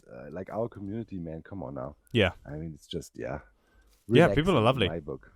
It's really cool. Like it's really nice reading the chat. It's really nice getting live feedback. Oh, apparently you're really quiet. Okay, yeah, that is one thing that I was wary about. I have no clue if this is fixed. Test. Hello, am I less quiet now? Okay, Hello? I've got the voice chat volume at like 150%. I think the reality is I'm probably loud, so then you're coming quiet. Yeah, it's like I don't know. That's with my mic. It's always a bit quiet. I don't know why, man. For me, on my recording, right, it sounds perfect. Like if you compare my video to what we hear through the voice chat, it's so different. Every time I see myself in other videos, I think, oh my God, put a filter on that. It's so muffly. Yeah. Right. And then in my video, it sounds like clear. It's like I don't have to do any audio editing to it at all. Like, and it's like, it is really weird, isn't it? Because it's like, for my videos, sounds great, like no problems at all. And then as soon as I hear myself in other videos, it's like, what have you done? Like, what has happened in between the two? Like, it doesn't. Yeah, it's crazy, man. Hey, did you know, by the way, it passed 1.4 million before I leave you to your time. It's 1.4 million for the donations. Charity. Yeah, in total. It doesn't make any sense. It is like it's completely blown my mind. Dude. I think I mean you were there during the buyer sign segment. I was literally just watching the. I've never seen a ticker move that fast. Like it's so crazy. I had this one moment where I literally thought, okay, the ticker is broken. It was after Grian's first segment, you know, the game show segment, and then Scar came back. Yeah. Right, and then I looked at the ticker. Yeah. And it was literally going up by $1,000 per second. It doesn't make any sense. And I thought it broke. You know, we're testing it also. And I type in Discord, oh, I think the ticker is broken. Yeah. It's like, why? What? No. Like, oh my God. It's like, what? That was crazy. Yeah. Yeah, we have the most incredible community. It is unbelievable. Like, and it was just such a warm and lovely event as well. Like, it's been just you so don't even know how to express it, right? It sounds so cheesy. We have the best community. Yeah. Every YouTuber says that. But honestly, I truly believe, like, without trying to challenge other communities now, also, right? Of course. But we have one of the best communities on the whole freaking internet. Like, 100%. No doubt. 100%. Yeah. Unbiased. To say as one of us, but like I really truly believe that. Yeah. Amazing. Do you think you okay? I actually no. I don't want to, because I almost got you to commit to something then but I think I will commit that I will be going to the next one for sure. I feel so upset that I didn't end up going to this one. I'll try. Yeah. I try. Yeah. I try to go. 100%. It should be possible. If you are going, okay, we can make a pact. Okay, if you are going, I'm going too. Yeah. So now it's locked pressure, in, man. Yeah. No, I mean, I was like trying to think of segments that would be fun for future ones, and I was like thinking it would be really funny if we had like a parkour course, and then everyone had to play like how I play, otherwise they get electrocuted. Dude, why would you put the two words parkour and fun in one sentence? That doesn't exist, you know. But That's they have to play with just the pointer finger and using their thumb on shift. And if they go back to the default, then they get electrocuted. You know. Oh my god, I wouldn't even know how to put my hand. No, exactly. That's why it would be great. What? Oh my god. I think that would be. Sounds fun. I think that would be pretty funny. Me, my favorite for sure was aside of like I thought the people that went there put on a really great show. Also unbiased opinion. Like seriously, I found there was a super great balance between just entertaining people, right, and the donation. Right? Yeah. I think that was really well done. Yeah.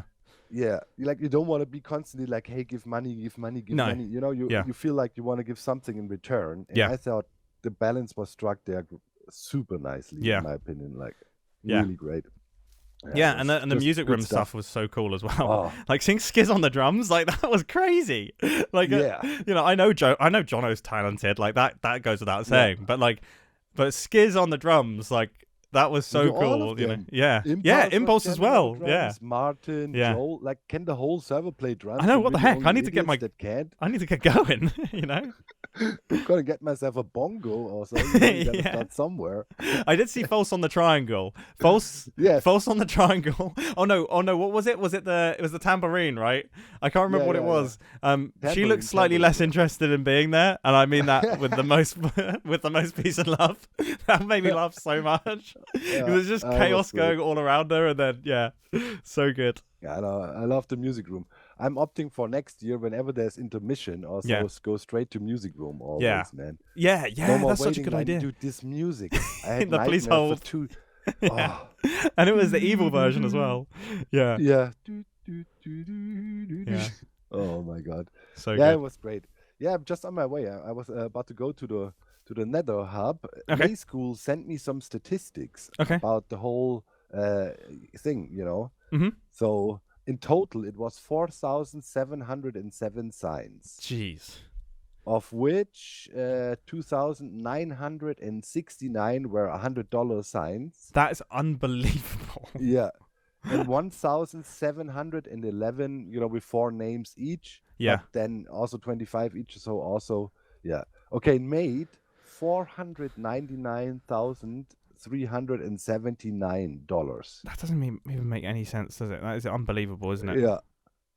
The mod was made by Cortex, by the way, and Brad Loaf. You know, two of the legends. Cortex does Voxy and Brad. I mean, Brad is a legend, like best tree farms and other greatness. Yeah.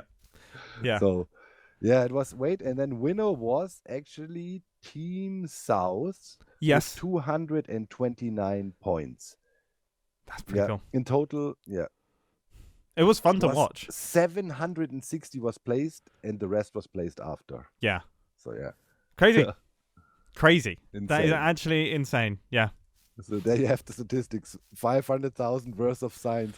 Bro, if our Nether Hub burns down... Yeah. Dude. We can't allow it. Like, it can't. Oh, no, signs don't burn. Oh, we're fine. We're fine. Literally my heart sank. Yeah. Imagine if that thing burns down. Yeah, or like a ghast or something. That is like... That's high damage. Yeah, that's high damage. We're checking out signs. Have fun, man. All right. See you later. Later. Oh, my... I just... That would be high. Blessed be Doc. Always good to see him. Always good to see him.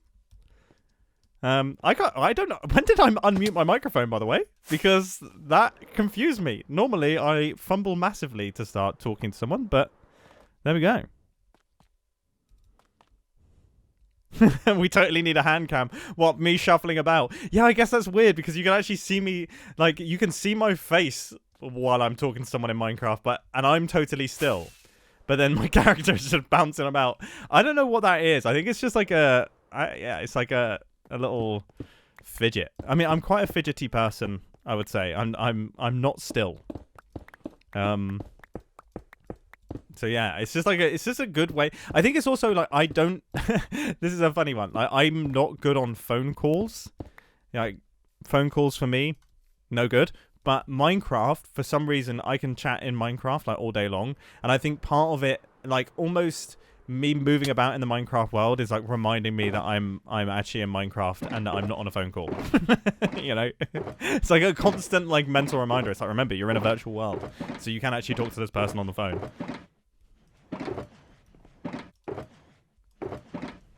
Oh, Exuma's online as well. Awesome.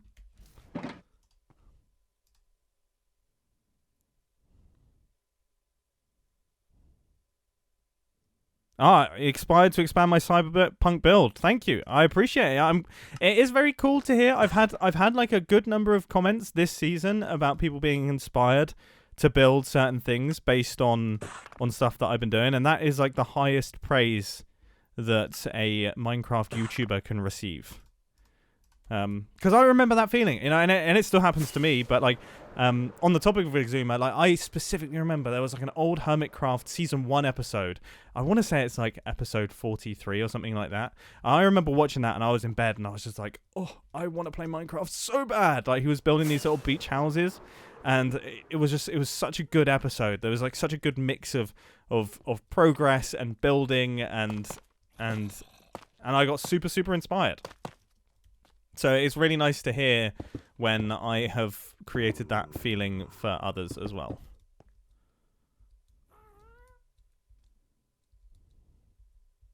Oh, I just saw... I missed something. Mumbo, do you think you're overdue for another modded season? Ooh, probably not. Yeah, I just love vanilla Minecraft so much. I might do the occasional modded stuff, you know, I do like create. But yeah, probably not in like a serious survival sense. There's also a donation from someone called Probably Something. Can't read it because my screen is too small. I'm so sorry, your name's been cut off. Have you ever climbed a mountain that was also a volcano, like how Mount Rainier is a stratovolcano? A hobby geologist would like to know. I have. I climbed Cotopaxi this year, which is like the most prototypical volcano I can really think of. Can I get this chain to go underneath here? Yeah, climbed Cotopaxi at the start of this year, which was an interesting experience for sure. I think Cotopaxi is 5,000... how tall is Cotopaxi? I should know, I was there. I want to say it's 5,890 or 5,980. I think it's 890. Or I could be miles off. But yeah, it was fun. It was cold. It was very windy. It was exciting. I got pretty ill on the lead up to it, so I was coming in quite sick. And then you sleep. When you sleep at the refuge, you're sleeping at 4,800 and something meters, like literally the height of Mont Blanc. And you go to bed at like 5 p.m. and you wake up at 12. And the 3 days prior to going for the summit push, 5,897. Thank you. So it's 5,897 meters tall. And yeah, for the days leading up to the summit push, I'd just been so ill. I don't think it was altitude. I don't think altitude was helping, but I think I'd also just eaten something that wasn't working with me. So like, I was like really woozy and not feeling very good. And then yeah, you go to bed at this quite high altitude, get zero sleep, and then leave for the summit around about 12 midnight. And we got to the summit at around about 6 a.m. just as the sun was rising, and it was super windy, like really windy, like almost couldn't stand up, and there had been fresh snow on the mountain like 2 or 3 days before, so you just had this like unconsolidated snow where you would take like 1 step forward and then take like 4 steps back when you slide, which is a bit disconcerting. And like everything froze, all the ropes froze, my camera like literally froze into a block of ice, which is it looks amazing. It's like just surrounded, encased in ice. So I didn't really take many pictures while I was up there, but you know, it was beautiful. Like the view from the top was incredible. And yeah, it's a wild experience. It's like a totally wild experience, but also not something that I'm going to do too often. I think high altitude trekking isn't really for me, because you're more managing discomfort than actually focusing on sort of like, there's no technicality involved. It is just, can you be uncomfortable for a certain length of time? And if the answer is yes, then you will get to the top. This is a bit precarious. Is Mount Everest on your list? No. No. No, I have no interest in like high altitude alpinism. I think like the highest I would go, there's a mountain called Alpamayo in Peru, which looks incredible. It's like one of the most beautiful mountains in the world. I'd love to climb that. And there's a ton of routes in the Alps that I want to climb that are quite technical. Yeah. There's lots of stuff in Patagonia that I would love to climb that are more sort of rock climbs. I'd love to do like a Yosemite Big Wall at some point, but they're all more rock climbs than they are like high altitude alpinism goals. I don't really have any high altitude alpinism goals. Anything that involves having huge teams of people and moving massive quantities of equipment and supplemental oxygen and everything like that, it's just not for me. I do think it's, yeah, I think it's impressive. I think it's an incredible fitness feat. It would be horrible to exist up there. It would be painful. It would be uncomfortable. I don't want to do it. But yeah, my interests are in like technical climbing, I suppose.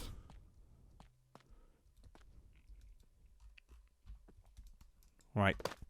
I keep forgetting that I'm meant to be doing shadows.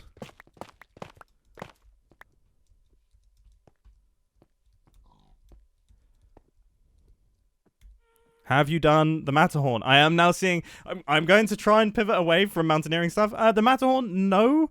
And the Matterhorn is an interesting mountain because I think, like, intrinsically I would love to climb it, but it's an incredibly busy mountain and one that you really want to have a guide on because it's, like, the route finding's quite tricky, and also because it's so busy, the guides actually get preference. So the way you leave from the hut on the Matterhorn is like the guides go first, there's a mat guides go first, then regular mountain guides go after, and then you're not allowed to leave the hut as an unguided person until all of those people have left. So there's like a queuing system.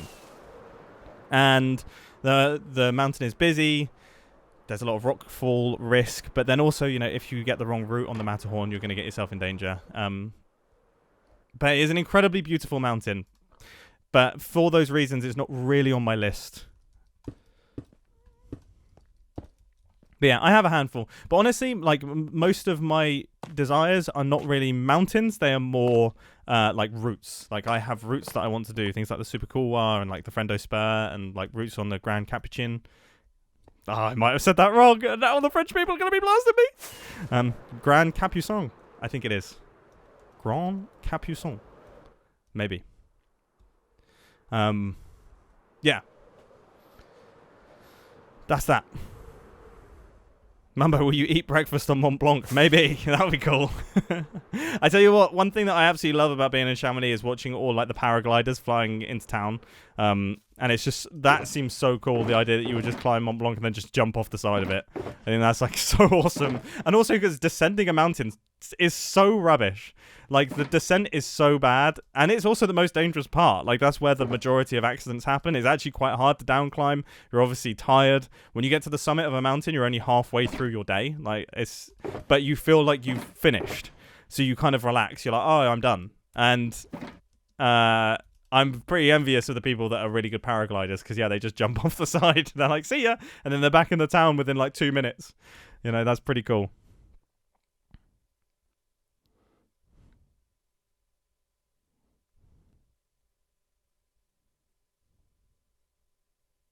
Oh, wow. Apparently, don't pronounce the N, and I would be perfect. Okay. There we go. My French is coming along.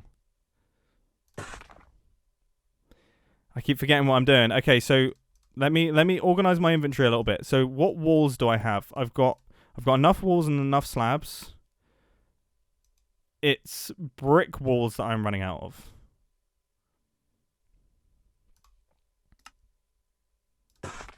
Yes. And also, I could do with some brick slabs. Nice. Okay. I'm actually going to lay all of these things out. Look at that. Me being professional. How long were you planning on streaming for? I don't really have a plan. I don't have a plan.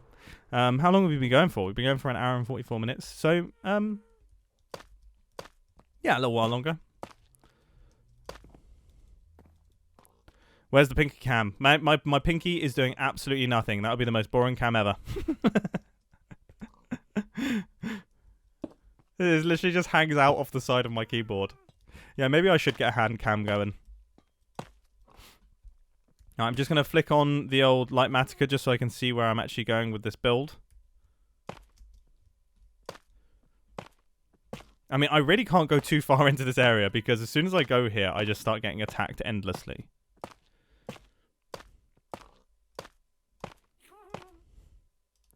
Will the button return this season? I have no plans to return the button. I think I've kind of done all the cool things that I can do with the button for the time being. But if I think of a cool spin on it, that would be good. Maybe again, like, you know, thinking ahead, way ahead. That could be like a cool thing to have for some kind of live event. Oh my goodness, Gem's here. I totally thought Gem would have stayed in Seattle for a little while longer. That's cool.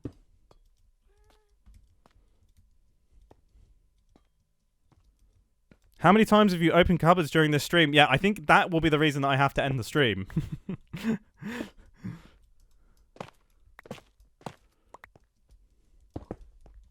Surely I'm not like the only one. Like I'm not necessarily.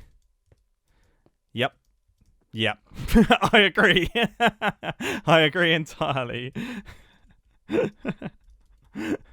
Like I literally went through this today. I was setting up ready to get streaming, and then I tried to log on to Hermitcraft, and the server had updated, and I was like, oh my gosh! And I had to get all of my mods sorted.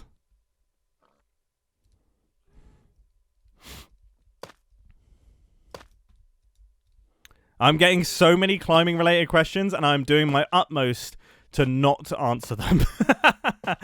I really do want to answer them, but also I will literally just talk about them for the rest of the stream. I promise you. What is the hardest, most fun route you've ever been on? You know what? The most fun I've ever had climbing was definitely Scottish winter climbing, like Scottish winter mixed climbing. And I don't know what the route was. I think it was a Scottish winter grade 4. So not really that hard, but it's trad. And it's on snow and ice and rock climbing as well. And there's just nothing cooler than the sensation of like climbing with ice axes and crampons. You know, it just feels like alpinism. It feels like how you imagine mountaineering to feel like when you're climbing, you know, a steep ice gully. And then like transitioning into rock stuff and like hooking your ice axe into like little cracks and stuff like that, and like shaking out your hands and everything, and there's like spin drift pouring down on you, and then you like look down at your feet and there's just like a pair of crampon teeth like going into ice, and then just like the mountain falls away beneath your feet for hundreds of meters. It's like, whoa! It's just the coolest sensation ever. But yeah, I don't actually have too much experience leading really hard stuff outdoors. My preference. Mumbo, when are you taking hermits to a mountain? Well, anytime. Yeah, if anyone wants to come to Chamonix, then they can. I will. There'll be one free mountain pass for sure. But yeah, I think like I don't tend to look for like really hard routes. I tend to look for like really long moderate routes. I love moderate sort of like 6A plus 6B climbing. So moderate grades, but like long days out, multi-pitch stuff. Sort of like, yeah, probably one of my favorite multi-pitches was a route in Chamonix. It's actually in Switzerland, in a place called Barbarain, and I think it's called Cacao something. And yeah, it's like 13 pitches, 6A plus. Super cool. You get up to sort of like, you know, 300-400 meters of climbing in a day. Very fun. Why are you building a castle now? Yeah, it does feel like I'm building a castle, doesn't it?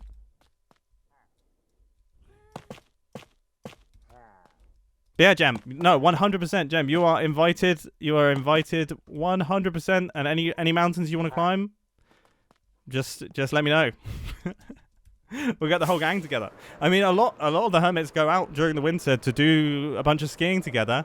So then we could get on an ice climb. That'll be a bit of a change of pace, but and quite an extreme entry into alpinism. Maybe that's a terrible idea, actually.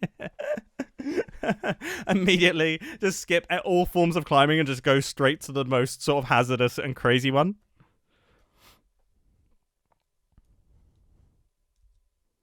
Yeah, somebody just said, Mumbo, I'm doing my best to ignore climbing questions. Immediately talks about climbing. Yeah, that's how it goes. Yes, Jem! Yeah, oh, please. If you have any gear questions, please send them my way. I am literally I am so locked in with gear. It's unbelievable. I spend a lot of my time researching the best gear and everything like that, so I can genuinely help out.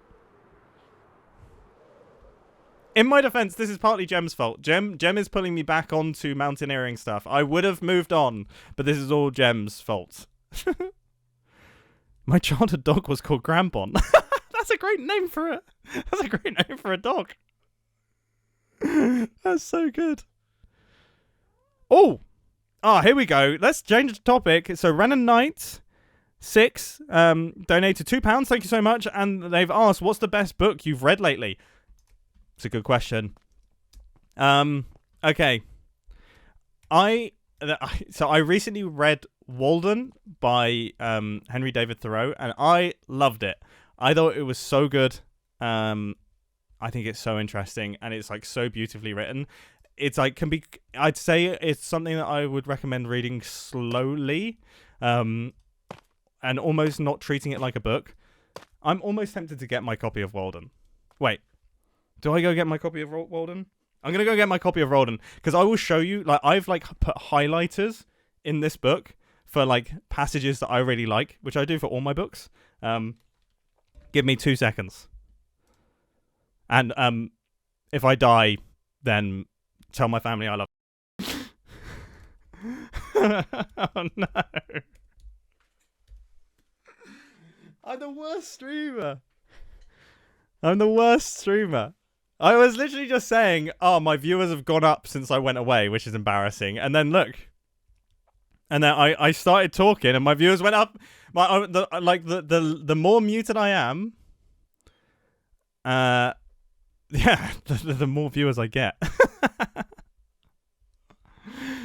Oh, gosh. Right.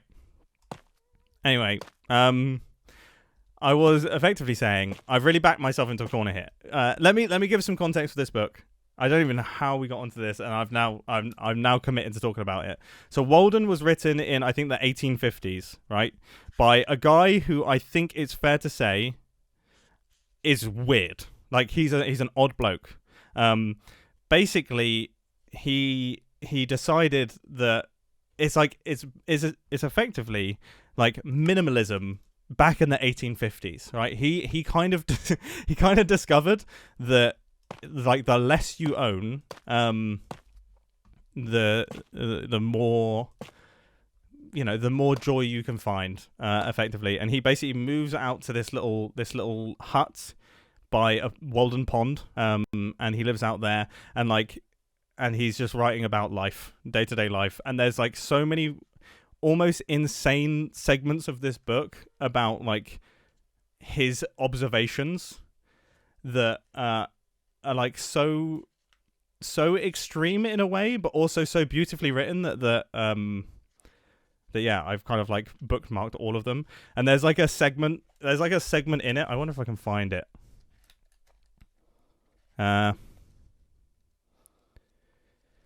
Let's see. This is going to be a struggle to find.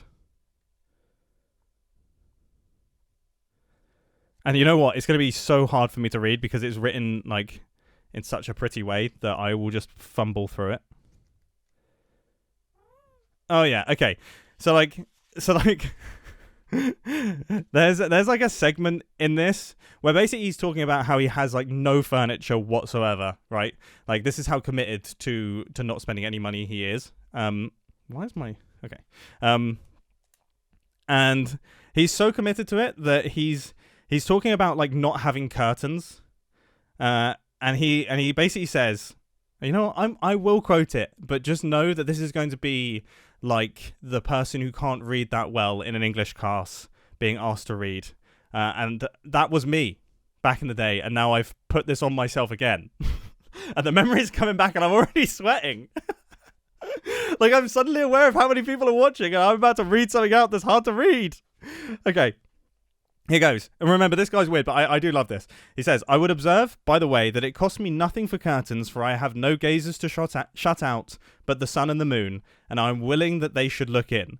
The moon will not sour milk, nor take meat of mine, nor will the sun injure my furniture or fade my carpet, and if he is sometimes too warm a friend, I find it still better economy to retreat behind some curtain which nature has provided than to add a single item to the details of housekeeping.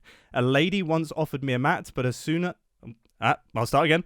A lady once offered me a mat, but as I had no room to spare within the house, nor time to spare within or without to shake it, I declined it, preferring to wipe my feet on the sod before my door. It is best to avoid the beginnings of evil. So, like, he's just like, yeah, I don't own any curtains because I don't own anything that curtains would protect, and also this lady offered me a doormat, and I don't want it because that's like the beginnings of evil. Gosh, I'm never doing that again. I'm literally, that is the most stressed I've ever felt in my entire life. I'm never reading. I'm never reading again. I've been put off it. I've been put off it entirely.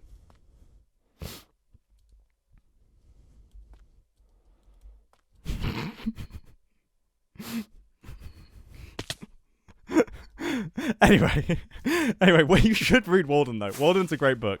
Henry David Thoreau, completely mad, but like in a really nice, positive way. And it's a beautifully written book. I've not done it any justice whatsoever.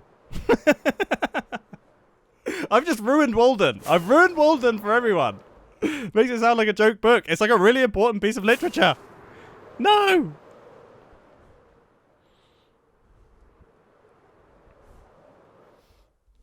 This is why you can't talk about things that you like.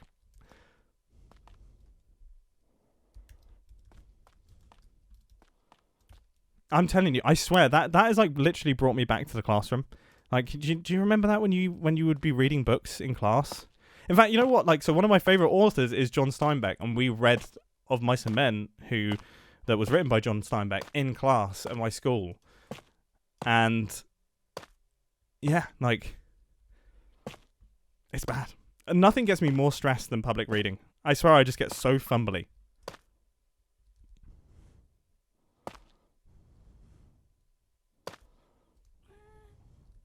Bro has placed about 2 blocks in 10 minutes. Yeah, but we were discussing classic literature. What's more important, my roofs or that? The question is, I don't know. Okay, I guess this wouldn't actually exist. So that's good.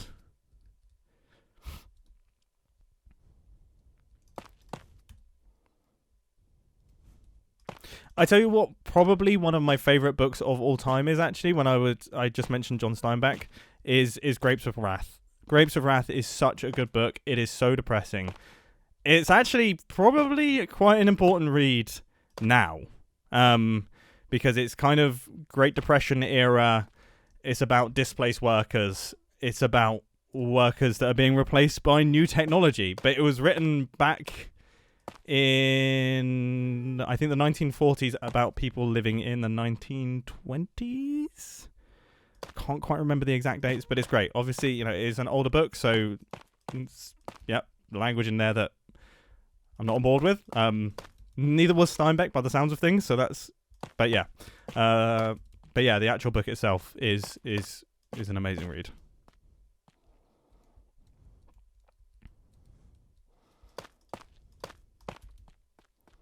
But yeah, and then Walden is an interesting book. It's something that you could probably read alongside other books and kind of dip in and out of, because it is such a... It's just really beautifully written. Wrath is pronounced Roth? Are you serious? Nah.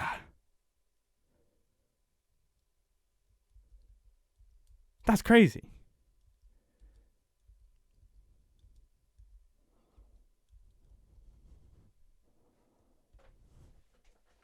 I genuinely didn't realize that. I've been saying wrath this entire time. Right, why does my stuff keep unmuting? Oh, what?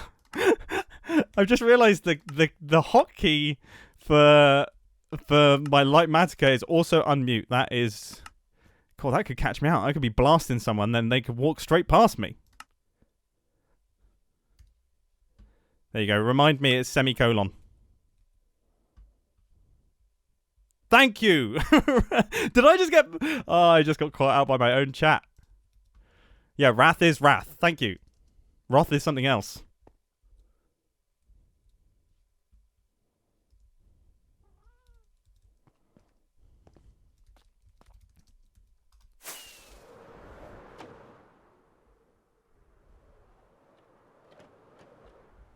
Somebody just asked, is that a teenage engineering microphone? Yes, it is. It is grossly overpriced, like unbelievably expensive, but it is very cool and very small and has amazing sound quality for its size. And it does look awesome, but yeah. Would I recommend it? No. It also, there's no ability to add a shock mount to the teenage engineering microphones, which means that like every single time you type, it will like send vibrations through the microphone. But then I discovered that you can take a shotgun microphone holder and put the microphone in it, and then it works, and it kind of fits in like a weird shock mount. Because otherwise, yeah, it would have sounded absolutely awful. So I've had to like completely jerry-rig a solution.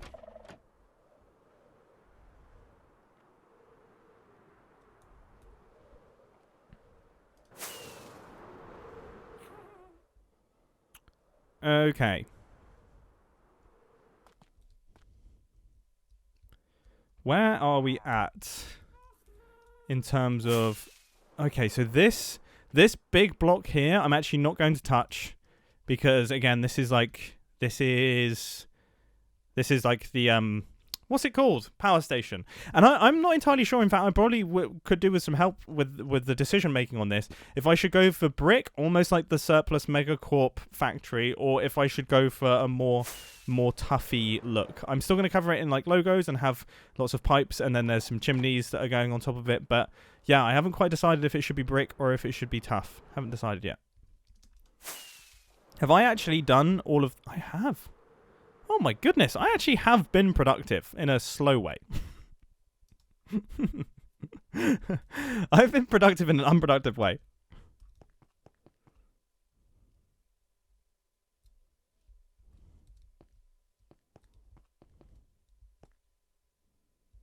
Back from Gem's video. Yeah.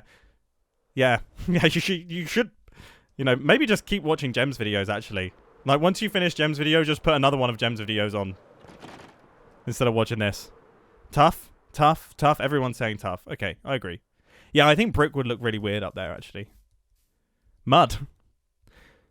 Okay, enough people have... I was about to laugh because I thought that was a joke, but enough people are saying mud that I'm actually going to take it seriously, and... I can't picture it. But I'm probably just not a good enough builder to picture it. Mud? Lots of people are saying mud. Oh, like mud, the darker mud. Not packed mud. Okay. I was picturing like packed mud. Which, I mean, maybe, actually, because that kind of looks a little bit like Battersea Power Station. Mushrooms, mushroom blocks, tough. Saw the back of your base on Gem stream. Yeah.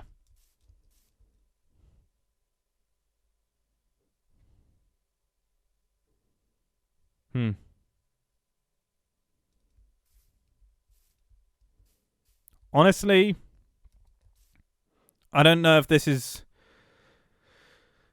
I don't know if this has helped me, to be honest. There's been a lot of responses, and my brain has been frazzled by all of them. Bone block, yeah, maybe a section of it, maybe some mushroom stuff. Goodness me! Right, who is that? Watermelon, the watermelon person. Watermelon Steve, we need Grumbot. US $120. They've also been... You've donated like a decent number of times during this stream, right? There's been a lot of super chats from this watermelon. I recognize Watermelon Steve. Thank you. I'm so unworthy. I'm not worthy of this. This is ridiculous. Well, I massively appreciate it. And yeah, I mean, Grumbot has like kind of appeared in most seasons. You know, there was a form of Grumbot even in the previous season. You know, like my base effectively did turn into a Grumbot. This is the best feature in the world, by the way. I mentioned this at the start of the stream. I feel like it needs to be mentioned again. Turning Deepslate into cobbled Deepslate. Regular Deepslate can now have all of the different variants. It is literally the greatest thing ever. I can't believe it is in the game. It's incredible.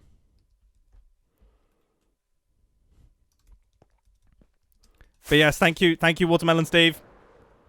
And yeah, if I can find a fun way to install Grumbot, you know, I was really, really upset. So, do you remember the Big Ron's commercials that I made for the Big Ron's merchandise run? I had like a little CRT TV monitor that we ran an animation through for those shoots, and it was so fun. Like, those shoots were so fun. It was with my friend Aram, who's like an amazing director. He's someone that I worked with a ton when I was in the film industry. And it was like some of the most fun I've ever had filming anything, because it was just like fully committing to a really stupid idea, basically. But yeah, this little CRT TV monitor that we had that kind of had like almost like a little Grumbot type thing.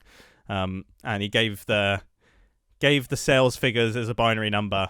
And yeah. Anyway, the whole thing was stupid. But I was really upset because that would have been like so good for the auction. But I had gotten rid of it sort of months prior and given it away to. Actually, yeah, to like people who are using it for props in the film industry. So, you know, it will get used there, which is great. But yeah, I was like, oh, it would have been so cool to have that in the charity auction with like the loaded up animations and stuff like that people can play and actually have in your room. But alas, like yeah, it wasn't there. But my pinky did well. You know, my extending pinky sold for $2,500, which is pretty insane. I think the cardboard cutout of me also sold for some unbelievable quantity of money. So that's pretty wild. Ah, thank you, decade-long viewer. Love your content. Have my $2 from teacher. I can't read it. Teacher person. Yeah, teacher person. Next year, auction off your cupboard. Hey, I'm moving house. I probably could have done that. We could have just start selling off all the positions in my house. Official Mumbo distraction cupboard.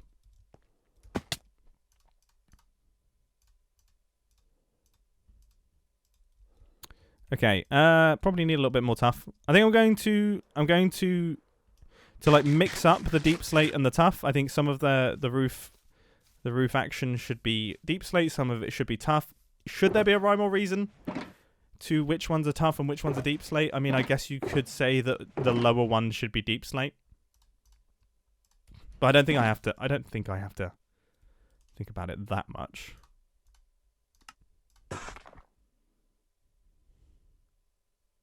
Maybe Grumbot can be the AI that has taken over the city.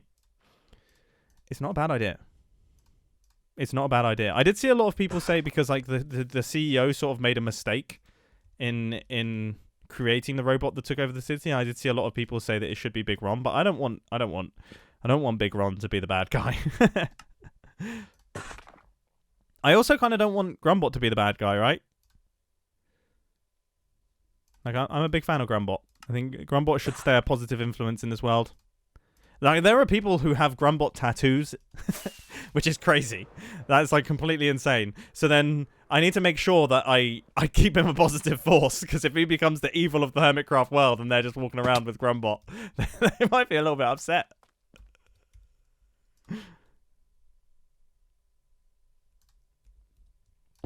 What kind of music are you into? That's a good question. What am I going to do here? Should this be higher?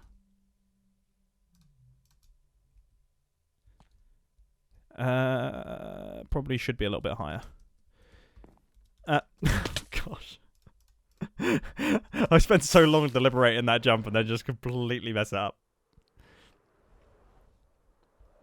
Yeah, music-wise, I'm into sort of everything. I don't know, if I was to pull up my Wrapped for the year, I think I'm fairly certain it's pretty moody. I would say I would generally describe my music as being quite moody. I think King Cruel was number one, like a English artist. I think his song Out Getting Ribs has been pretty popular recently on the old Instagram reels. I hear that riff coming up quite often. But yeah, I really like King Cruel. Been to see him live. It was good. I think like Earl Sweatshirt and Tyler the Creator were in my Wrapped. I think Black Country New Road were in there, which are like a English post-rock band. I think like probably Radiohead were in there. That might be it. I can't remember who. No, there was definitely somebody else. I can't remember what it was. It might have been Cameron Winters, who is the frontman for Geese.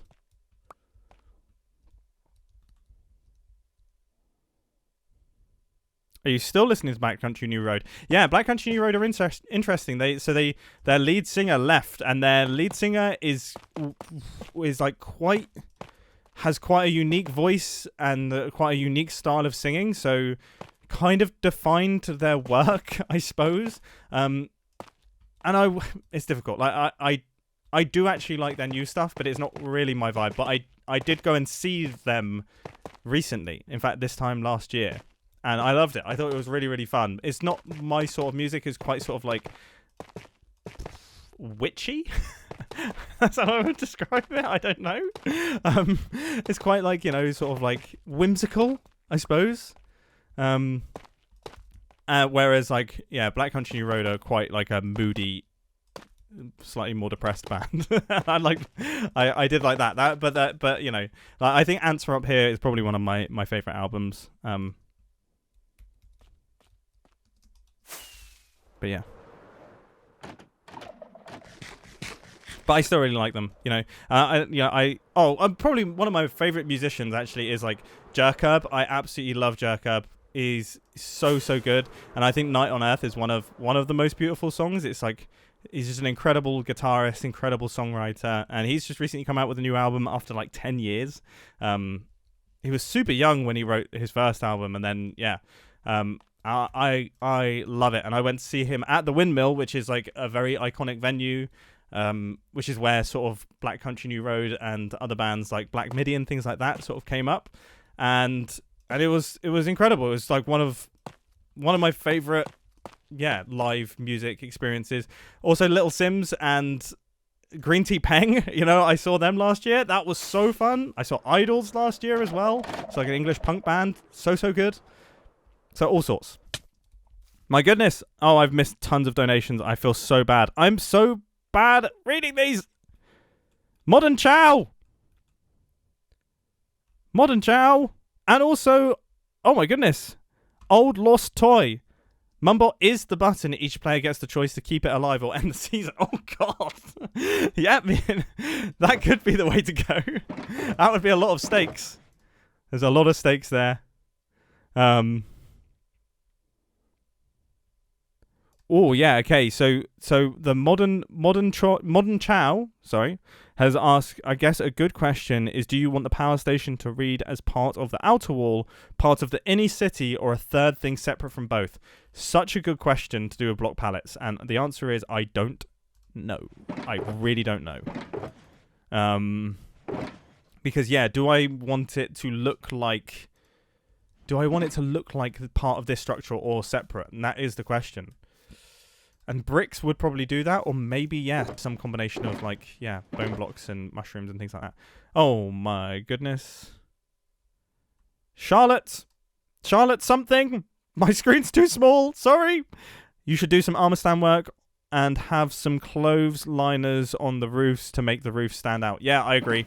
Yeah, I definitely want to... I haven't done a full banner pass lately. So I did start off by doing some banners and things, which were kind of like clotheslines, but then I haven't kept up with that, so I will do that. That's a very good suggestion, and thank you for the 50 Australian dollars. Insane.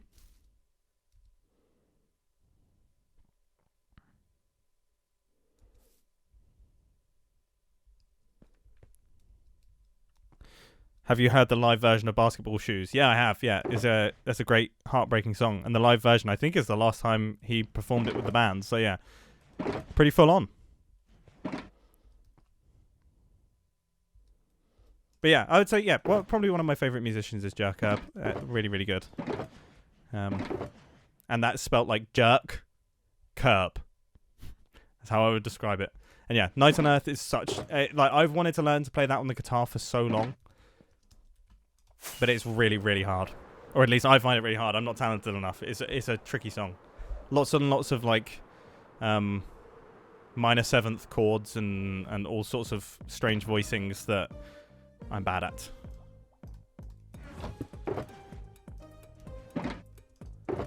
Where is that music coming from? Is that coming from this? Wait, is this the MC?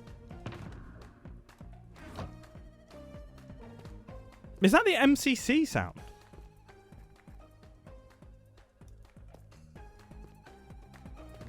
Is that MCC? I don't know.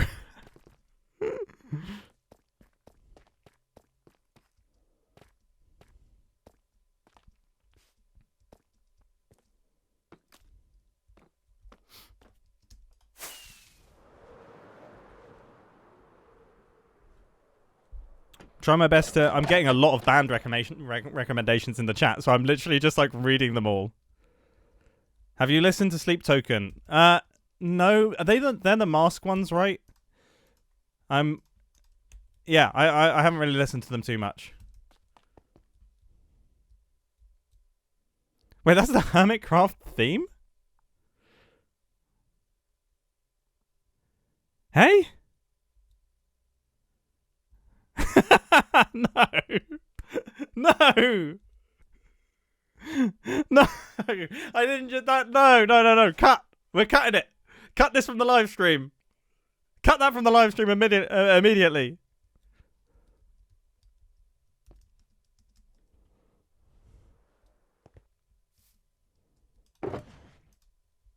When did that get used? I'm trying to think. How is that not? How have I not heard that then?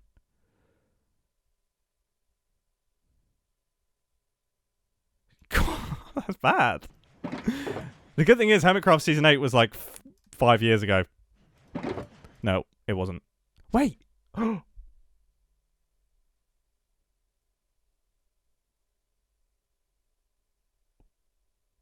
it probably was.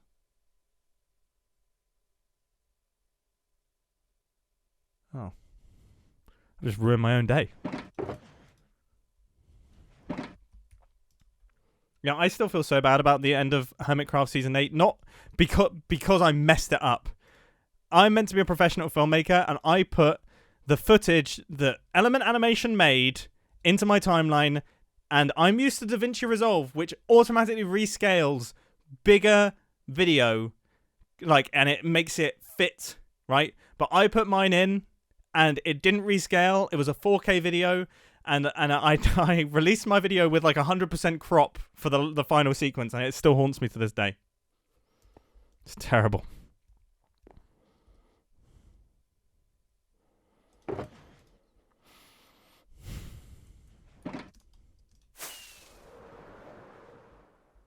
Yeah, that's the sort of thing that I would absolutely lose my mind at clients over back when I used to be in the film industry. I'd be like, how are they this? How do they mess this sort of stuff up? Like I remember I worked on a commercial, and they spent like a good amount of money on this commercial. It was like a big crew and everything like that. And we got professional colorists that cost a lot of money. Professional colorists, when you get like a London color post house, they charge a lot of money. You know, like £3,000 a day. Maybe £2,000 a day. Can't exactly remember how much it was. I wasn't paying. You know, this is the client that's paying. But you know, and you go up to London and everything like that, and you sit in this color grading suite, and they're twiddling with they're doing all their bits and everything like that, and they're making it look incredibly pretty. Like, don't get me wrong, they do make it look. They are very good color graders. One thing that I did find funny. That's not what I meant to do. One thing that I did find really funny during that experience is like they take you out for lunch, and they take you to like a nice place to get lunch, and you're like, wow, this is so cool. It's so cool. They're taking me out for lunch. I'm taking us out for lunch. I'm paying. Like, you know, it's like I paid for all of this. I paid for this whole day. I'm paying not only for the lunch, but your time to take me out for lunch. Anyway, so then we do all that, and then time comes to release the commercial. Everything's all good, and the brand releases it to Instagram with like a filter on it. Like they've gone to post the thing, and then they've been like, oh, I wonder if I just put on like, I don't know, whatever the first Instagram filter is, you know, like warm or like LA or like New York or something. And I was like, what are we doing?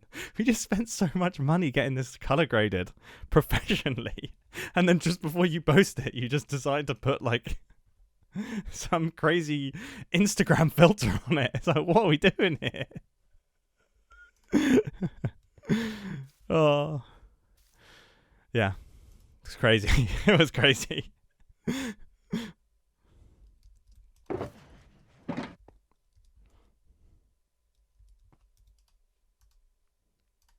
What is okay? I've lost track of what I'm actually doing.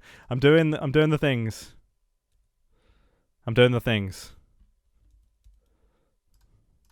Oh, but somebody did just ask me something about climbing. Hi, Mumbo. Oh, so this is from Caleb07. Hi, Mumbo. I know this is a Minecraft channel, but can we get a climbing video? It would be so cool. I've been climbing for 8 years and so happy you're climbing too. Also, what's your top grade? Mine is V8 boulder and 7B lead. That is impressive climbing. That is impressive. I think my hardest indoor grade is like 7A. And then, yeah, I mean, I don't boulder much. And I don't really trust my gym's grades, so I wouldn't be able to tell you. But my hardest board grade on the Kilter board is like V4. Those things are savage. Would I ever make my climbing videos? I don't know. I do kind of enjoy like documenting the experience of these things does change the experience of doing them, and I quite like not having to think about how I'm being perceived. If that makes sense. It's like it would, if I'm climbing and like a good example. Yeah, if, for example, I'm climbing something that I'm finding hard, maybe I'm like falling off like a 6C or something like that, because I'm not someone that can just like hop on an on-site a 6C. It's like I then don't need the comment. I don't then need feedback on that. Yeah, I just don't want to be thinking about like how I look on a climb, or like, yeah, how it's going to be perceived. I could have like the best day of my life, and then you share it to Instagram or you share it to YouTube, and someone could pass judgment on it that I didn't need judgment on. Like I remember there was this person who had climbed Mont Blanc, which, like, Mont Blanc is a hard mountain to climb, but it's a non-technical mountain, right? And they had referred to it as like one of the hardest days of their life. It's like one of their proudest achievements, which is totally fair. Like, it's a really difficult, challenging thing to do that requires a lot of fitness. And like, you go down into the comments and there's just tons of people being like, oh, you think Mont Blanc is hard, like you should try this mountain. Oh, you think Mont Blanc is hard, I've climbed it 7 times, I've climbed it in a day. Like, I do it, my 70-year-old granddad has climbed Mont Blanc. And it's like, yeah, you just doesn't need to be perceived by others, if that makes sense. So I'm really happy with climbing my own things. I do it for the love of it. I don't need to share the process necessarily. I don't know if that made any sense. I think also there is something to like the act of filming something does actually change the experience as well. Like it absolutely does. Like I absolutely love Craig Adams's YouTube channel. He's a fantastic hiking filmmaker, makes these amazing ambient hiking films that look really, really beautiful. And he kind of does this thing where he places a camera behind and then like walks off and like captures these just incredible, like almost like moving postcards, right? They're really, really good filmmaker.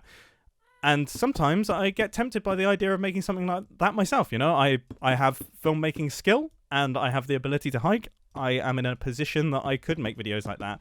But then when I actually start thinking about it, it's like, no, what I really want to do is I want to do that hike. Like, that hike looks incredible. I don't want to have to place my camera and then walk away from it and then go and pick up the camera and then think about the composition and then think about how the light was off, or maybe the focus was wrong, or, you know, the sound wasn't right because the wind was blowing, and get frustrated by all of those elements. I actually just want to do the hike. And I think, yeah, I think that's probably where I'm at with the climbing side, if that makes any sense.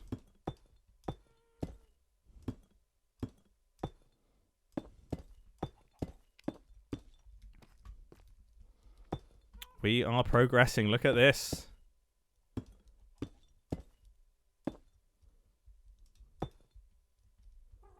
Why don't you stream on Twitch? Frankly, because I'm not entirely sure how Twitch really works.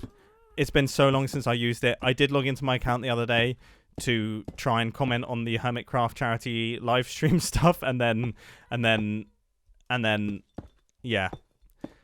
And then I can't remember what it was. Oh, it's because I wasn't a follower of Scar, because obviously I don't even think Scar's channel existed when I last used Twitch, right?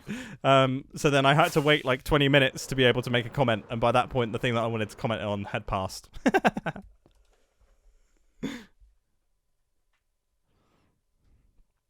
Easy workaround: if you climb in the Olympics, they'll film for you. Do you know? Should I say this? Toby Roberts, English gold medalist in climbing, actually messaged me on Instagram, and apparently he is a fan of the Hermitcraft server, which is so cool. And he was so nonchalant about his climbing ability as well. He was like, yeah, I think he said something along the lines of like, yeah, I also really like climbing. It's like, bro, you're the best, currently the best climber. Like, you are the climber. You are it's crazy. This was before he won Olympic gold. And there's like such an amazing clip where he was not expecting to win Olympic gold. But then the person, I think it was Serato, who was like expected to do really well, actually fell off the route quite low down, which meant that Toby got gold. And there's just this amazing clip where he's like looks up at the screen and sees that he's won, and he's like completely dumbfounded.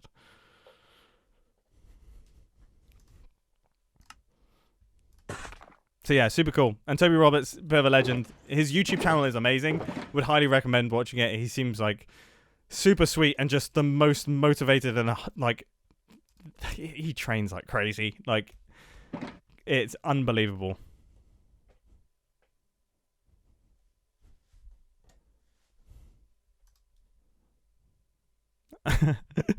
Legendless YouTube. I'm not leaving until Mumbo acknowledges my existence. See you later. You can go now if you want. I'm sorry for keeping you for so long. Actually, that's not a good way to retain viewers. Just allowing people to leave.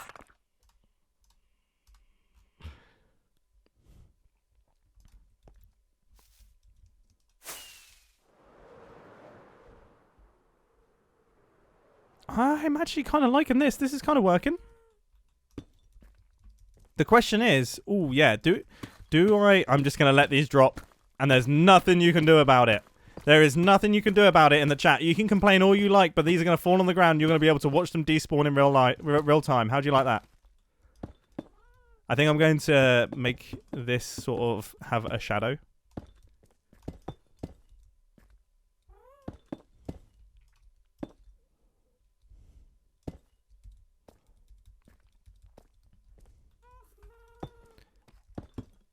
I've just seen someone say that I didn't see their donations earlier. I'm really sorry about that. The good news is it's not personal, because I've missed 99% of the donations that have come through. And my guilt is immense. I will work out a better system for this, but I am not professional in the slightest. I don't know what I'm doing. I mean, when I started this stream, I actually started streaming somewhere that wasn't my YouTube channel, and I still don't know where that is. That stream exists somewhere in the ether. Does this make sense? I mean, it kind of does. It's just a little something.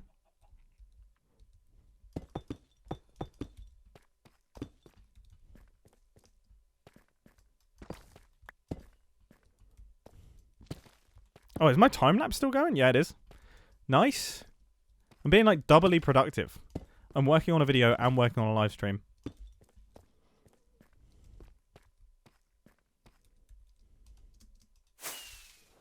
Is the build going well? You tell me. I'd say so. I'd say it's looking a lot more solid, which is good. It does actually... It's actually... Yeah, that's crazy. It's amazing how much of a difference that's made. Yeah, I'd say it looks pretty good.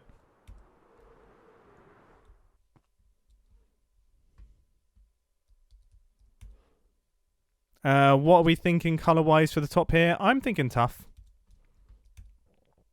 I personally am thinking tough. Tough is probably the way to go on this one.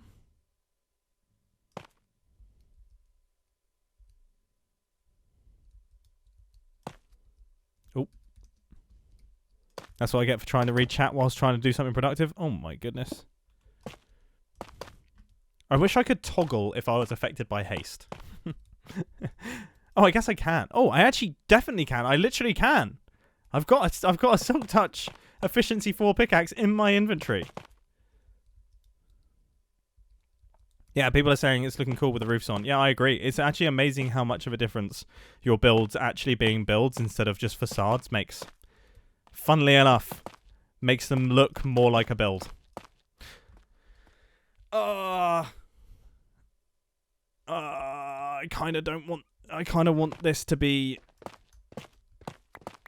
the rough tough. The rough tough.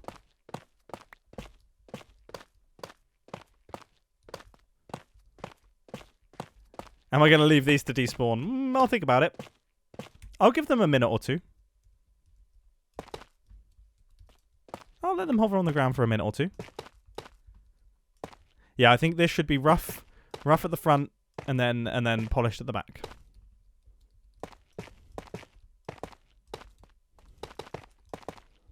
And that's the way to go.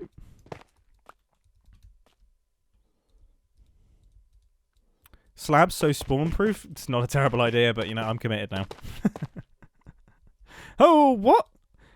NT150. What? So I'm going to have to learn the currencies of the world, because I don't know where this is from. Oh my goodness, so this is from Glory? Glory, just Glory. Oh my goodness, and they're a member. They've got the little spoon. That's very cool. This is my last attempt for real. This time I need to be financially responsible, but hashtag climbing, hashtag Mumbo. Also, that's pretty cool. Thank you so much. And yeah, I'm like... It's so difficult because, you know what, it is interesting how many of my viewers are actually climbers. I think climbing is quite popular, and it's difficult to not respond to every single climbing-related thing that I get in the chat. I see them popping up all the time, and I'm like, don't get derailed. This must be what Scar feels like when Star Wars and Disney is mentioned. Like, it would be so easy to just get him to just completely derail everything.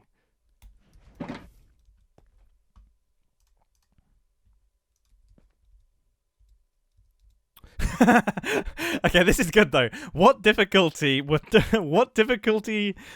of difficulty would Tango's Mountain be to climb in real life? Well, the fact that there's bloomin' wardens all over it, I would say, does that get factored into the grade?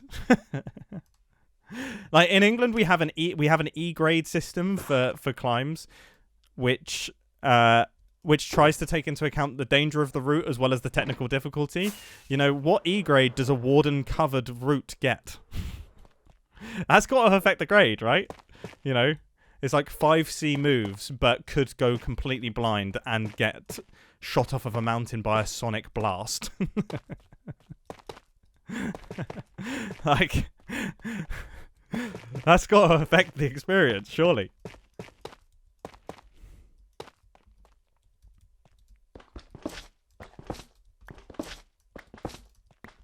I don't know who placed these, by the way, but I'm always thankful for more frog lights.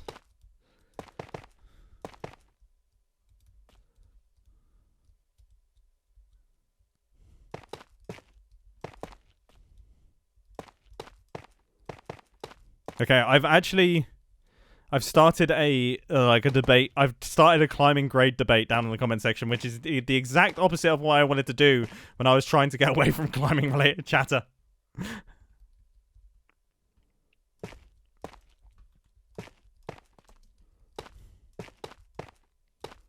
You know, on the topic of chatter though, I recently heard about how XP Crafted watches Hermitcraft live streams, and that has still baffled me to this day. He listens, like, if multiple hermits are streaming, he doesn't care. He listens to all of them all at once. That seems detrimental to mental health. Oh, thank you so much to Paper Angel. I'm glad you've been watching for years. I'm glad I've provided entertainment for all of that time. It is crazy to think actually how long I've been making videos and things like that, and how much people, the people who watch me's. How do I say this? Oh, I forgot about these blocks. Yeah, you know what? I will pick these up. How much my viewers' lives have changed over the course of me making videos as well. Like, there will be people that started watching me when they were probably in high school or something like that, and now have families. You know, crazy. Actually crazy. It's so strange to think about. I keep going down here because my bed used to be down here.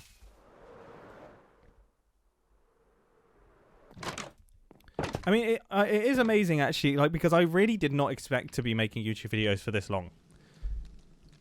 It's like, I really didn't. It's like I was already lucky enough to become a YouTuber. Like, I didn't expect there to be any longevity in it, and it is mind blowing to me that people are still interested in what I'm doing.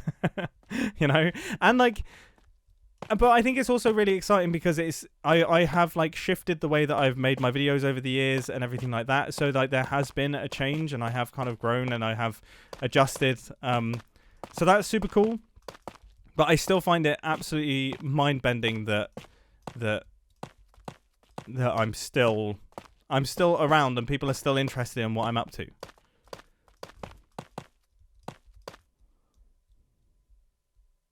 Small handheld is vanilla tweaks. I swear I don't have vanilla tweaks. You guys are talking about my small pork again, and I don't know. I don't know why the pork is small. I really can't make sense of it.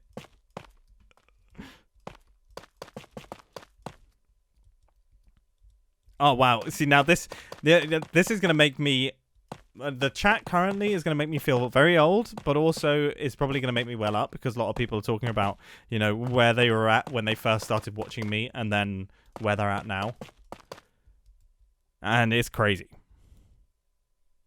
Yeah, that's crazy. Lots of people saying some really lovely things, and how, you know, when they started watching, you know, people. Yeah, crazy. But what's cool is, I've also had that experience. You know, there are people who are on this server, you know, like Etho, Exuma, people like that I was watching, dedicatedly watching before I was even a member of the server, and they played a huge part in my formative years. And a funny one, Crafted Movie, for example, you know, which it turns out Grian was actually involved with. This is a funny, small world moment. This looks good. This looks good. I like this.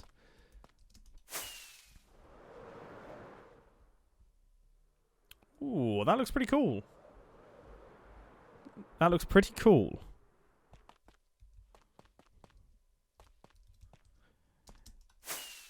I think the one beneath it... This needs to be Deepslate. This needs to be Deepslate. Maybe this one needs to be Deepslate.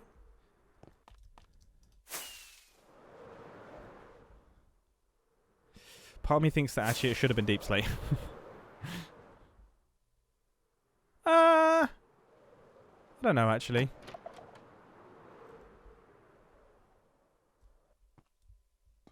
Yeah, I don't know. I don't know. I think that this one definitely needs to be Deepslate. Did I make the right or wrong choice?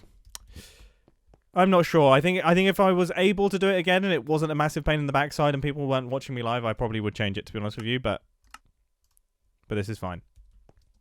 I'm just really glad that I actually gathered all of these resources and gathered more resources than I thought I would need, because I was only going to gather one single shulker box, but actually we've ended up using quite a lot.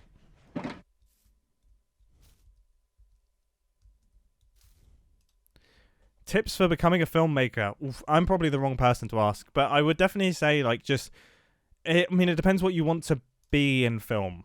I would just say film a lot. Like, film things that you're interested in.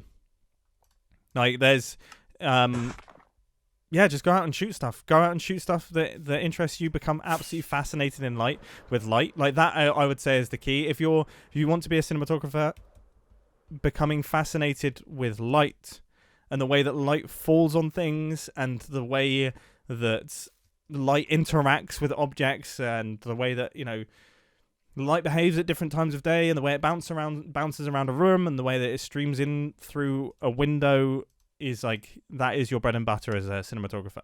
So that's like what I realized I was super interested in, and that really, really helped, because like light is everything when it comes to the way an image looks. It is literally everything. You've kind of got a few things that make an image, and you're balancing for all of them. You've got like the story. Oh gosh. You've got like the story of the image.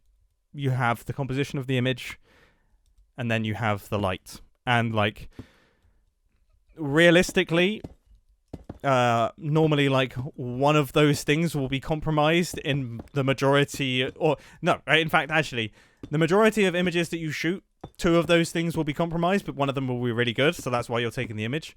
Occasionally you'll shoot a good photo that you're like, wow, like I got light and composition, or I got light and story, or composition and story, but the light's bad. And then every now and again you'll get all three in an image and you'll be like, whoa, like that is awesome. And they're what you're actually looking for, but they're hard to come by, and that goes for filmmaking as well. Like that kind of applies to photography and also filmmaking. So it's like if you can do your best to sort of maximize those things and look out for those things, that's the key. That's what it's all about. And like, yeah, your job if I'm going to speak for cinematography, like that is your job as a cinematographer, is finding that intersection between the lights, the story, and also the composition, and servicing the plot to the best of your ability.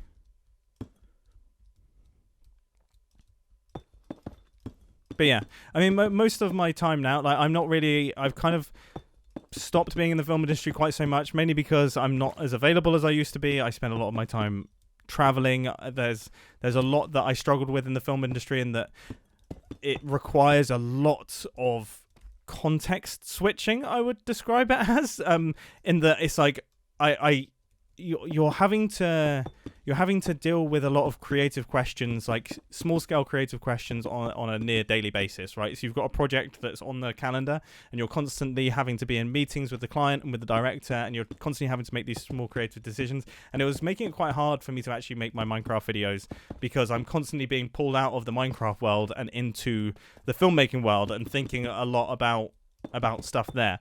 So actually, I would say me retiring from making films has freed up a lot of that for Minecraft videos. Oh, I've done it the wrong way around again, but it's fine. It's fine. But I'm probably going to put some stains over here. Yeah.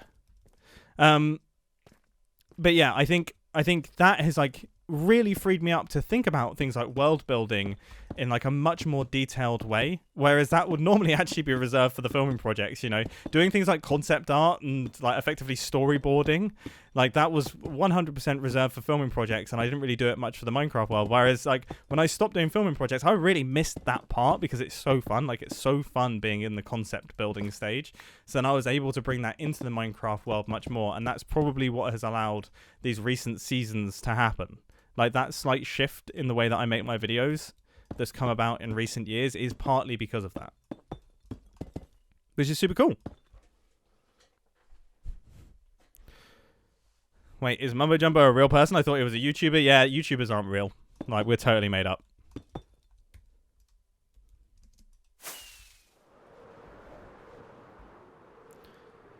Yeah, someone said it's not like you're it's not like the film stuff is forever closed off. You now have contacts, etc., to pull on later if needed. Yeah, 100%.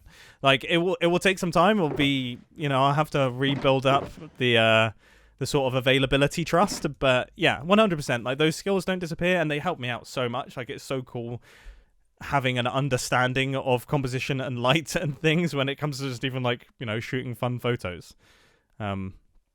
And I absolutely love photography still, and I've probably shifted more towards photography just because of how little it gets in the way of the activity that you're doing. So a bit like what we were talking about earlier with, filming videos about climbing gets in the way of the activity, and it sort of like opens them up to judgment about the specifics. Well, like photography doesn't, like I can literally just put up my camera, take some really, really nice photos. That doesn't get in the way of the activity at all, and you're more capturing a vibe and telling a story through a single frame than necessarily giving like exact specifics of I did this climb, I fell here, this is what the experience felt like, etc., etc.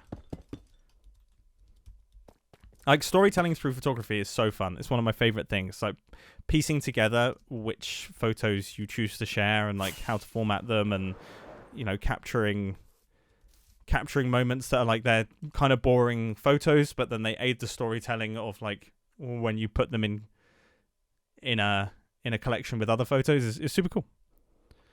And I tend to share a lot of that stuff on Instagram. If you're interested, if you want to see my work, at Official Mumbo is my Instagram account. Please do go have a look. Hit the like and follow button, I suppose. And I can maybe go to Coachella next year or something. That's what those Instagram influencers do, isn't it?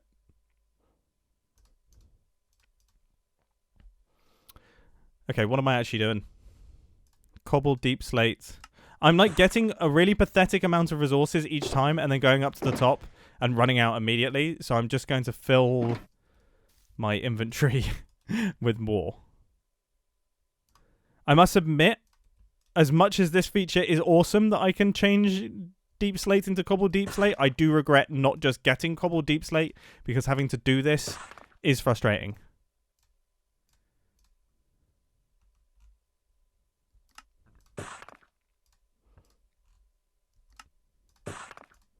Cool.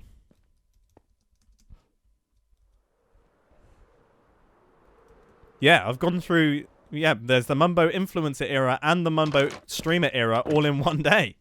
I'm nailing it. Mumbo at Coachella would be a sight. What does that mean? Wait, hang on. What are you talking about? Hey, hang on. Don't act like I can hang with the cool kids too. I don't know. What bands play at Coachella anyway? I saw the Biebs was there. Bieber was there. And I must admit, like, I wasn't joking when I said during Secret Life, whatever the last live series is. I'm so bad with the names of them. I wasn't lying when I said I actually like Justin Bieber's new album, because I absolutely love McGee and I love Dijon. Dijon is one of my favorite musicians. I think he's great. There is, I think, is it Absolutely? There's like an album. There's a sort of like live performance that he's done. Him and the band have done. Yeah, I think it's Absolutely Live. Dijon. It's so good, and it really did inspire me to want to like. I watched that and I picked up my guitar immediately, and I was like, I just want to play around and I want to mess about with making music. Oh, is that the thing? Is that the thing? I'm seeing in the chat people are saying like Coachella isn't for the cool kids. So you're saying I'm too cool for Coachella? Okay, yeah, no, I wouldn't be seen at Coachella. No. Me at Coachella, nah. Where do the cool kids go out of interest?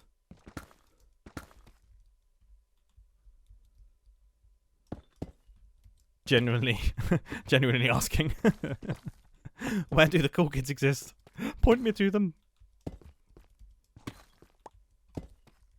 I tell you what, I'm actually going to see. There's a musician called Hudson Freeman who made, like, kind of went semi-viral. At least on my Instagram, he went semi-viral for a track that he made called "If You Know Me," and it's just got this really cool, like, detuned. It's like almost like the guitar is almost tuned to like drop C. It's like a but not even. It's like a really weird tuning. It wasn't even available in my tuning app, so I couldn't even learn the riff because I'm not good at tuning my guitar. So, and oh no, that was it. I didn't want to pay for the tuning app so that I could have like a custom tuning. But yeah, I'm going to see Hudson Freeman later on in the year. He's playing in London. I'm super psyched about that. He's like a super cool sort of like folk artist, I suppose. I suppose he'd fall into the folk artist category. Cool Kids Go to the Strokes concert. Yeah. Yeah, I do like the Strokes, actually. Burning Man? Really? Do you reckon?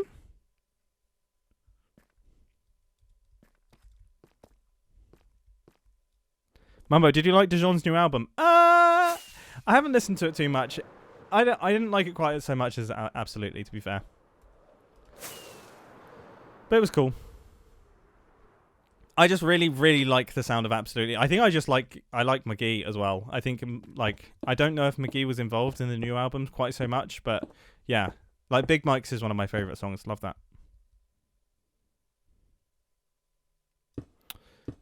Do you like Sam Fender? My friend shoots all of Sam Fender's music videos, or at least a lot of Sam Fender's music videos. Which is kind of cool. But no, I haven't actually listened to too much of Sam Fender. That's my only frame of reference.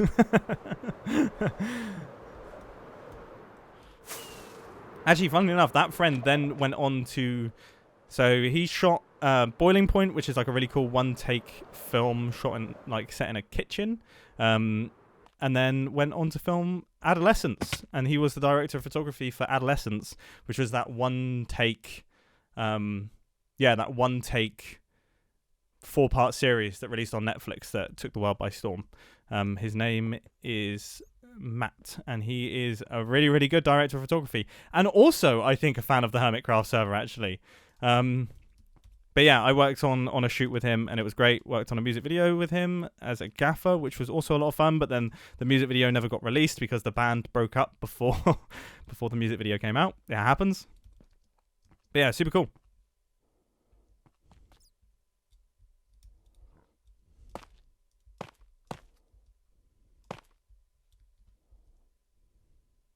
Why do you know every camera guy? That's really funny. I definitely don't. That's about as good as it gets. For me. Boiling Point has Stephen Graham in it, right? Yeah. It's a great film. Very anxiety-inducing. And yeah, shot in a very similar way to Adolescence. That sort of like one-take floaty camera. Really, really cool. Funnily enough, like my friend was the editor on Boiling Point, which was the one-take film, and it is legitimately one take. And I remember he said that, and I went, like, he could see it in my eyes. Like, I looked at him, and I was going to make a joke about being an editor on a one-take film. Like, I was like staring at him, and he could see it in my face. But then, instead of making a joke, I asked him, like, so just out of curiosity, like, your job as an editor on this film, this one-take film, like, what does that involve? And it turns out it was actually the most interesting question I've ever asked, because he was involved in the pre-production, and he was basically pre-editing the film, which is, like, such a cool idea. So basically, him and the director were talking back and forth, and the director would, like, sort of, like, run through the shots with the cinematographer. Oh, yeah. It's Felix B. All right, I'll get back to that. Hello. Goodness me. How are you? Hello. How's it going? Pretty good. I heard you were looking for a cleanup service or something. A cleanup service? Oh, no, those blocks. Well, I mean, there are some blocks down there if you want to pick those up. Oh, they're going. They're going. They're going. XP, get to it. You have to get to it now. I don't clean other people's messes. I'm not a cleaning service. Fair enough. Yeah, fair enough. Well, we can all watch them despawn together. And just remember, chat, this is XP's fault. He could be picking them up, but he's not. Wait. No. How's this? No. That ain't my fault. It's definitely your fault. You know they're there. You could pick them up. You watched it happen. What are you doing? You watched it happen. So did she. I'm gonna keep watching it happen. Oh look, more gone. Oh, That's it. What- Terrible fate. what are you in up the to land of today? Mumbo. yeah. No, I'm fixing to go eat lunch, but people are Nice. like, "Yeah, Mumbo's looking for you to clean up his mess." I was like, "Wait, what?" I like that you then logged in. Like you were like, okay, fine. Like I guess Just yeah, I was come gonna get over to lunch, tell you. but yeah. Not gonna clean your mess. No, that's fair. That is fair. Oh wait, hold on. Here, I will deliver these 3 blocks. to you. How about Nice. There you go. It was worthwhile. I don't. That was There you smooth. go. You managing to get back across then? That was smooth. that? I'm FedExB. That was pretty you know. cool. How have you? Do you? So you use that because you have no idea how much that frazzled my brain hearing my own voice get played to me. Like It's great. completely scrambled my brain. I mean, hold on. I still have the other one too. Oh yeah, I'm chuffed to bits for FedExB. wait, is that me? Because that doesn't even sound like me. So was that That's me? definitely you. Wait, Here, I'll play it again. Ready? wait. Oh yeah, I'm chuffed to bits for FedExB. That's definitely you. I don't know if I'm being gaslit here. Because I really don't. It was the same recording. No. Oh, Oh yeah, it's FedExB. Okay, that is me. I don't know why. That sounded like Zedaf doing an impression of me doing an impression of you. Oh. You know what? I didn't even. No. Now I gotta get one. ZF impersonating Mumbo doing a FedExB intro. That's a great idea. That would be a good combo. Maybe I could get everybody to impersonate Mumbo doing a FedExB line. Yeah, that could actually be the move. Yeah, I think Impersonations of Mumbo. my chat is saying oh yeah, because I am live streaming at the minute. This is a rare live streaming moment. Well, firstly I have to ask, when you watch live streams, right, you watch all hermits live streaming all at once, don't you? Which is crazy. I just wanted to get that out of the way. Everyone that's streaming at that time. That's insane. I But didn't know you were streaming because you're not showing up as live on there Hermitcraft. we go. Yeah, so I not even have. Wow, that's how little I stream. You may want to poke Yeah, no word. I'll have to get those. Something. I'll have to get that fixed. The That's so site true. hates me. What is going on? Yeah, that's true. Maybe it's still just processing. He's like, wait, is he actually? Yeah, Wait, yeah. what? It's like we need to Are you run serious sure? checks. We need to run serious checks for this. Oh my goodness, Tubbo's watching. That's bizarre. How's it going? Oh my Yeah. gosh, that's so exciting. That is so Alright. cool. I'm gonna go eat some lunch. Okay, enjoy your Have fun, lunch. Mumbo. Bye. All right, see you later. Oh my goodness, I got a fellow Tom Walker in the chat. A fellow Tom Walks. You know, me watching the episode of Tubbo walking with Tom is what convinced me to do the Tom Walks episode. That is so cool. Oh, how's it going? Nice to see you. And that whole Tom Walks experience. I hope you enjoyed the Tom Walks experience as much as I did.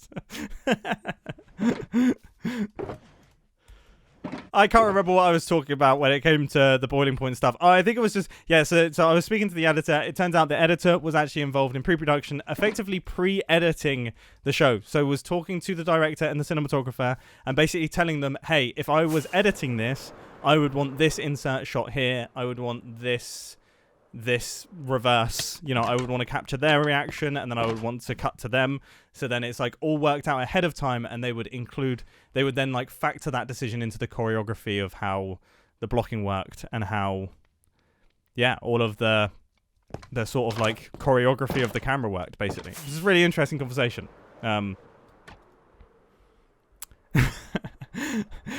Oh yeah, though, I mean that Tom Walks episode. Low-key weird survivors of Tom Walks. Your rep was awesome though. Thank you, Toho. Yeah, I mean, one of my favorite clips is like, there's like a great cut in your one where I think you're like looking at a tree and Tom wants to climb it, and then it just cuts to him facing the wrong way around in the tree. And I must admit, that actually got me. That got a laugh out of me, and that is what convinced me to do it. I mean, I would have done it anyway, but then, yeah, seeing how well it was made, and the vibe, I was just like, this actually seems like something I would definitely do. Yeah, it was fun. It was so ridiculous. Honestly, one of the strangest, like, it's one of the strangest videos I've been involved with, but it was also absolutely perfect. And Tom was, like, what's really funny about my episode is Tom was legitimately complaining the whole time that we were walking. Like, it got cut down how much he was complaining, but I would say every other sentence was being upset that we were walking up this hill. But yeah, I had literally just come back from Scotland, so my van was filled with like ice climbing gear and mountaineering gear. So then yeah, he took my coat and then managed to discover my ice axe right at the end.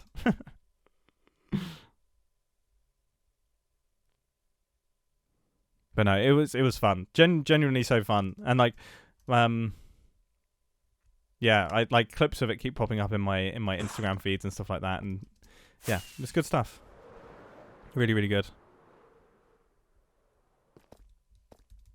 Yeah, I want to see the full walk on Mumbo Jumbo. I genuinely think we were walking... So, for context, right? And I don't mean this to... Like, I actually felt more for the camera person, because the camera person was having to go walk up the hill backwards the whole way. Which is just like... That's hard. That is hard. But yeah, like, for context, so I actually did some training on that hill last night, and I did like 5 laps on it in like an hour and 45 minutes. I genuinely think we were walking up that hill for like 2.5 hours, and Tom was treating it as if it was like an expedition.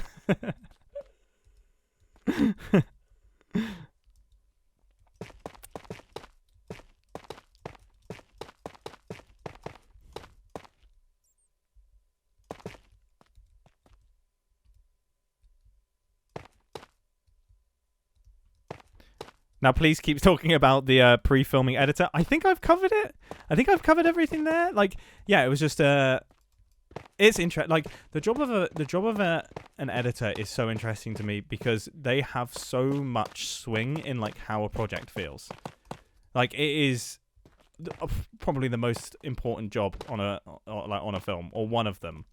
Like, you can change so much, and so many huge decisions get made in the edit.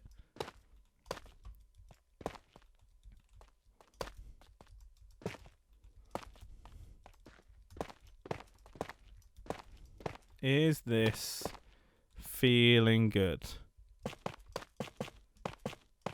Oh, didn't I want... Oh, I wanted this one to... Wait. Did I want this one to be Deepslate? Oh, I probably did. I potentially did. I think this one needs to be Deepslate, especially if this is going to be tough. So that's good. Isn't the roof too low? Yeah, so... I've done something there. That was on purpose, and I'm not saying that as a joke. It's because these 2 modules are the right size, and I can't make them any smaller. So I thought I would drop the roof, and then I think I'm actually going to do some cool stuff in this area. Like, this is a big blank area that's also quite low in the build. So I think I'm going to add like a lot of generators, and this is where a lot of the wiring is going to go. So then there will be a reason for the roof being lower. Yeah. Lots of people saying tear it down and start again. Please. Please don't.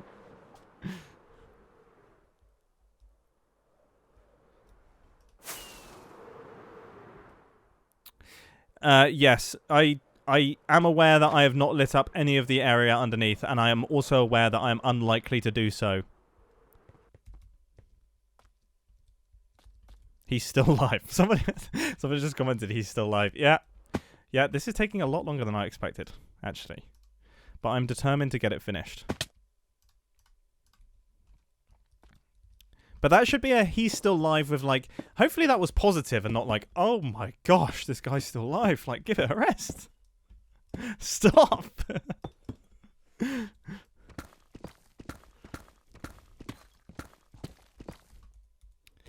Thing is, I think so. Back in the day, I used to only be able to live stream for like 2 hours, but it's because I was max energy the whole time. And now I feel like I can just kind of chill out. It's pretty nice being able to chill. You know, worst comes to worst, I can just pull out Walden again, and start reading passages from that. Like what else? What else we got in here? The massive men lead lives of quiet desperation. I mean, that's quite a famous quote actually that I just pulled out there. So you've probably heard that multiple times.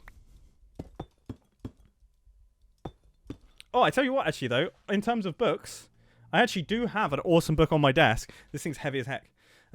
This is the Kowloon book. So this is like the inspiration for this whole build. Wait, I'm gonna get some pictures up. Gosh, it's pulling all my headphones. But like this has been on my desk for oh gosh, all the books coming off. It's hard for me to point myself towards this. But yeah, like here you go. This is the actual inspiration for this build. I don't know if you can see that. Oh gosh. Oh my webcam is mirrored, so it's making it really complicated. Look at that. Wonderful. It's an incredible book. Honestly, one of the coolest books. It's like a photography / history book. It's so cool. There's like some amazing street photography in it. It's so good. So that is like the #1 inspiration for this entire build, actually. And it's been open on my desk for like the past 3 months. I look at it often.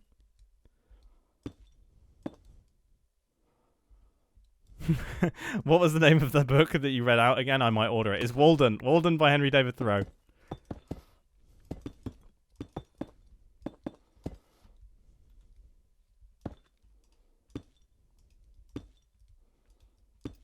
Oh, people are saying they ordered that book because of me. That's very cool.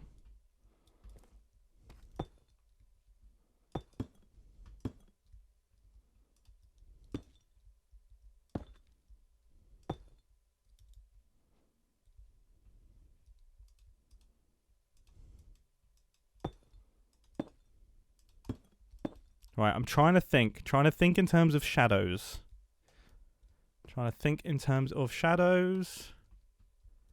Oh, yeah, okay, the shadows will be, like, really, really strong here.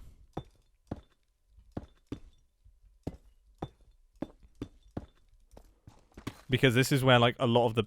Wait, hang on. I'm gonna pull up the Lightmatica again. Yeah, whoa, there's some massive... Look at the size of some of these towers. I got so much building to do.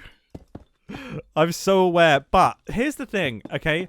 Idea density is the thing. That's my limiting factor, okay? So, like, I accidentally gave myself a really difficult challenge where these builds are, like, the most idea-dense builds I could possibly think of. Like, almost every block needs to be thought about, right? Whereas I'm hoping that when it comes to building the skyscrapers that are going to look like a tiny bit less greebled, the idea density will be lower, so then the scale should be easier to accomplish. That is the hope. That is the hope. We shall see. We shall see. I've never really built a skyscraper before. I could be wrong. I'm sure people will let me know down in the comment section that I'm totally wrong on that, but I can't remember building any kind of like major metropolitan skyscraper. Some people are saying put greenhouses on the roofs, and that's actually such a good idea. It goes quite well with the storyline as well of people sort of like growing things and getting by on tiny numbers of resources. So that's I like that. I like that idea a lot. Thank you.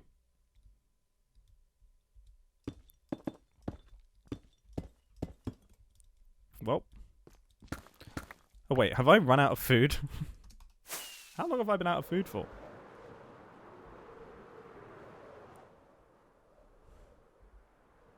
Oh. I really need to get myself an ender chest. I definitely don't have one.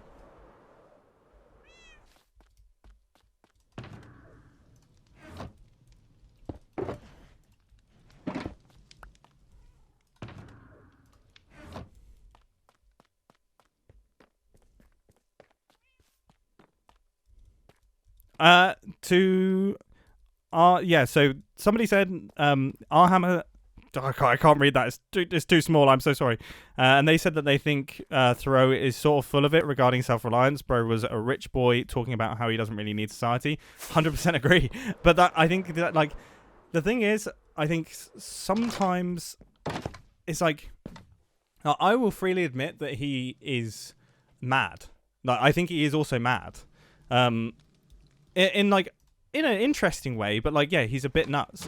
But I think, like, sometimes it's interesting to read books by people that you know would be hard to be around.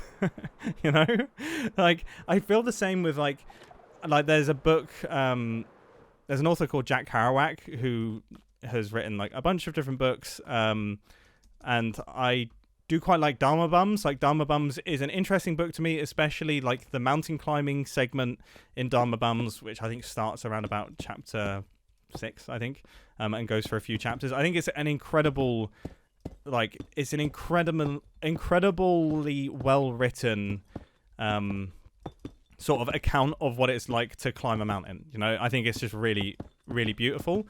But I think Jack Kerouac sounds really annoying. Like I think like there are certain segments of the book I'm just you would be hard to be around. But yeah, I still enjoy. You know, I think there's something about reading that is like you're almost it allows you to sort of like to travel inside someone's brain. It allows you to like. Oh, how do I even describe this? I mean, I don't have to describe reading, I suppose. But it allows you to experience what it's like to live inside someone's head, like briefly. And I genuinely think I've become more well-traveled, and I'm going to use that term sort of oddly, from books that I've read than I have from like actually going to places. You know, like when I've traveled to certain areas, like I haven't necessarily inhabited them in any meaningful way, whereas certain books that I've read have like given me a more vivid experience of a location than I would have gotten if I had actually been there physically. I don't know if that makes any sense. That's how I feel. Jeez, my throat. Oh my goodness. I'm getting hungry. What time is it? It's 5 p.m. How long have I been streaming for? I think like a good example, I'm going to bring this back to climbing again. Like a really good example of that is Reinhold Messner, who's like a world famous, incredible alpinist, once described Cerro Torre as a shriek turned to stone, right? Like, what a vivid image of a mountain that is. That is so beautiful that then, like, when I've actually seen Cerro Torre, like, it almost doesn't live up to that description, because that description is so vivid and so beautiful that it's like, it's hard. It's hard to actually describe it. Like, you know, it's hard. It's hard to live up to that. You know, it is an incredible mountain. It's so incredibly beautiful. It is a shriek turned to stone, but that is too good of a description. And I've read all sorts of climbing books and all sorts of these sort of like travel books and things like that are so good at describing the locations and so good at describing the sensory experience that actually it's like sometimes I have like more vivid recounts of other people's travels than I do of my own.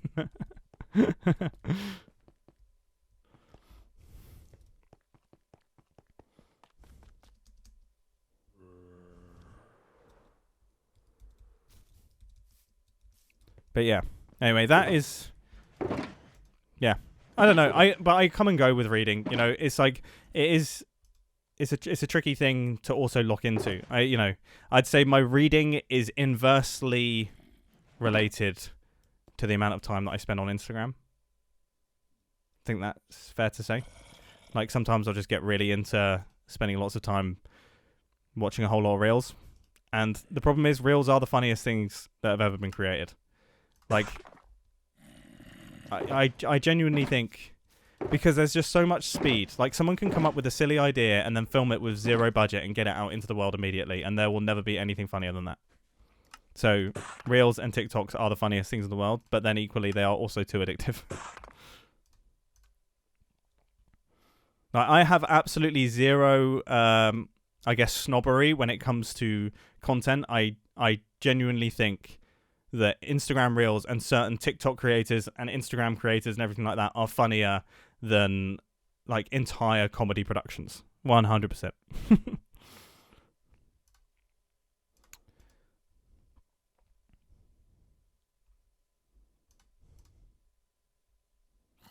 What is that? Okay, so I need this. What is the color that I'm currently doing? Yeah, it's currently 5 p.m. for me. I'm still currently in England. I'm going to be in England for the next month. And then it's France. I'm going to be in France.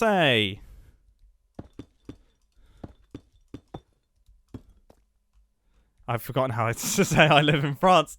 That's like, that is square one. How have I forgotten that? Is it j'habite? J'habite français?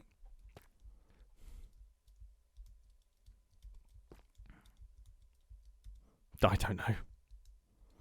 I've forgotten it. When I'm under pressure, all my French goes out the window.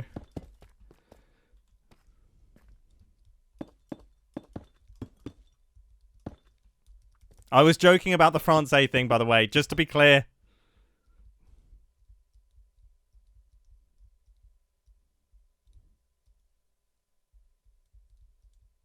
Yes, I was right. J'habite en français. Yeah. Thank you.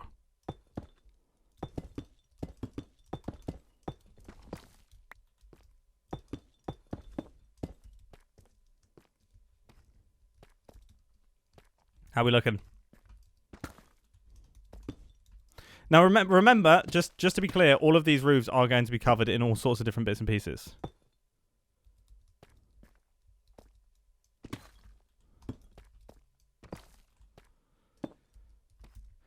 Like, they're going to be covered in all sorts of little grills and air conditioning vents and everything else.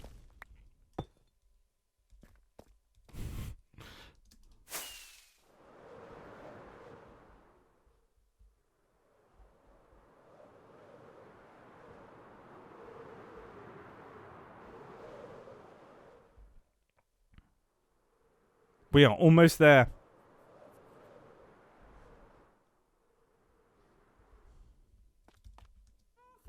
We are almost there. Mumbo, how come you're playing Minecraft? It's a good question. I don't know either.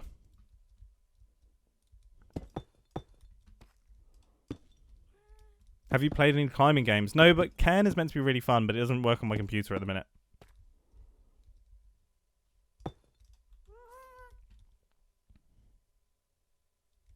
Wow, I'm running out of resources way faster than I expect. Like, I swear I'm just like constantly filling my inventory with stuff.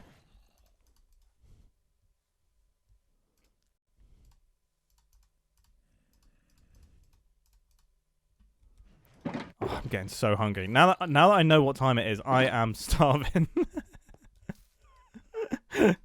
Oh, what am I having for dinner? I'm gonna have rice and beans. Rice and beans. Absolutely love rice and beans.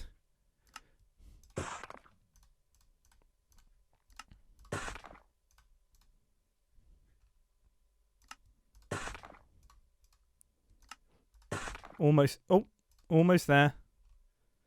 I cannot believe how useful this feature is. Have you tried Peak? No, I haven't, but I do want to play that. Now that I've broken the live streaming seal, I think I am going to start playing some of these slightly more ridiculous games. You know, do I actually say this? Because now I'm kind of ruining the surprise. Like, I really do love the idea of playing a game like Peak or playing a game like Cairn or something like that, but like in a portaledge, like in all my mountaineering gear. like yeah, just like yeah, in like a completely wild environment, you know. But I've just totally ruined the surprise. Partly because I kind of gave up on the idea that I would do that. I'm looking for rockets, by the way. So that's why I'm saying it, because it's like I came up with the idea. I thought it'd be really funny. I love the idea of just being like I join the call and then I'm just somewhere absolutely ridiculous, like wind blowing and a mountain falling away behind me, and I'm just completely casual about the whole situation.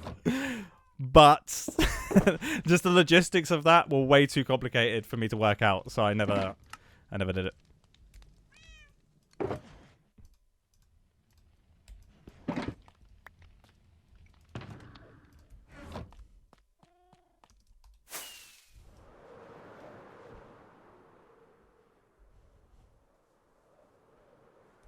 It's fun to see you streaming, Mumbo. Yeah, I'm glad you're enjoying it. I'm glad everyone. I'm happy to be here. I'm enjoying the vibes. Everyone's been really, really nice and really lovely. It's been cool. Not a single boring buy so far, which I know I've just ruined my own chat, but it's still such a defining moment of my life. I remember it so clearly. I can picture the chat message. I was feeling a little bit insecure about how my live stream was going. And then boring buy appeared, and from that moment forth, it just ruined my chat. And I'm sure it's going to ruin it again. And I've made my bed. I guess I'll sleep in it. Oh yeah, I do need to mend my elytra. That's going to deafen all of you, by the way. Just to warn you. I swear they just haven't fixed. They haven't fixed like the Enderman volume. Like Endermen are like still the loudest things on the planet.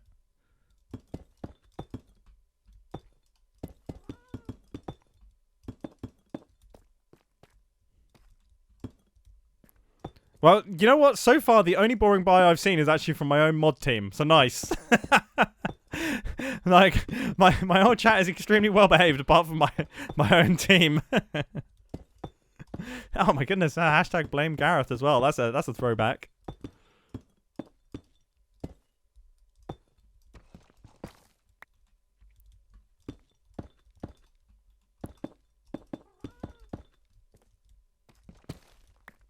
Mumbo got your merch. It's amazing. Yeah, thank you. I actually do have a cap here. Look, Peace, Love and Plants cap. I don't know if these are still for sale. I don't know. I am planning on updating my merch at some point, but I need to sit down and design the stuff. This is the thing. It does make it more time consuming when you're the one that's designing it, but I absolutely love doing the designs for it, and it means I can be super specific and super nerdy about features that I want. I have some super cool ideas. In fact, I'm gonna tell you one of them. Like I kind of want like quite an. I guess I would describe it as like an ignorant design style, I suppose, of like almost like a thumbs down, but then the thumb is going behind the hand and like popping up behind the thumb, and then it will be like something like thumbs up if you watch Mumbo Jumbo, or thumbs up for Mumbo or something like that. But like just kind of ignorant design style. Obviously a reference to me pressing shift with my thumb. I just think that's like a super stupid idea, and I really like it. So I've got like a few other ideas that are similar to that I'm going to form into t-shirts, because it's been a little while since I did the last merch drop. I think it's about this time last year actually. So yeah, definitely want to get more of that going, because it's so fun making it, and I love shooting the commercials for it as well.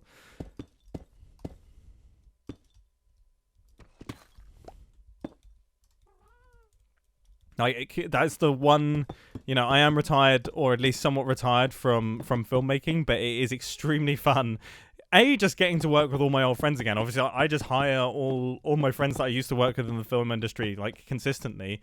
But then also I am like, maybe this is speaking highly of myself, but I like to think I'm like the easiest client in the world, because we literally just get together and just come up with silly ideas and then just roll with everything and just play around basically for a few days. And it's entirely funded by the sale of t-shirts and stuff like that. So everyone gets paid. There's good food on set, and it's just a laugh. And yeah, I'm genuinely like really happy with how like the big Ron's ones came out and everything.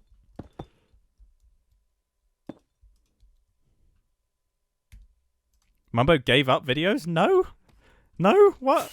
What? Has someone hacked my channel and deleted all my videos just now? No, I've still been making them.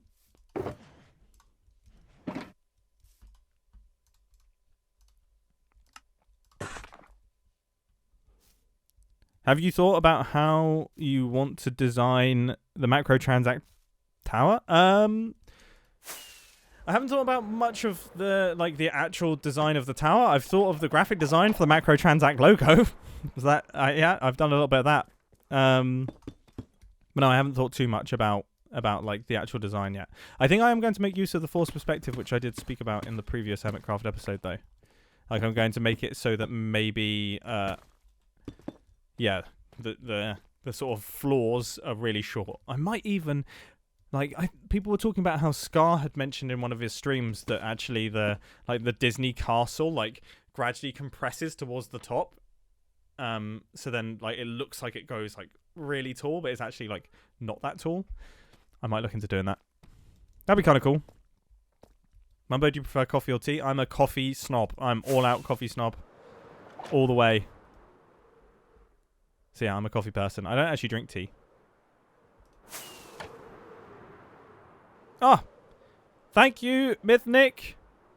10 euros. I love your merch. Everyone I have is one of my favorite shirts, cap, hoodies. So nice quality and awesome designs. Thank you. Yeah, I spent ages trying to find the good t-shirts and everything like that and the good hoodies. And I'm really, really happy with them. And I wear them all the time, specifically for climbing, because they have good length to them, which I always struggle with climbing gear. So yeah, I'm constantly wearing my big Ron stuff, which means I get recognized a lot more because I'm wearing my own merchandise, which is slightly embarrassing, I will say. That I'm wearing my own merchandise, not getting recognized. It's like, this guy's big-headed, he's wearing his own t-shirt designs. But it's also quite embarrassing if I fall off a really easy climb, if I'm feeling weak that day and then I'm wearing my own merch and they're like, it's definitely him. And he talks a lot about climbing and he is bad.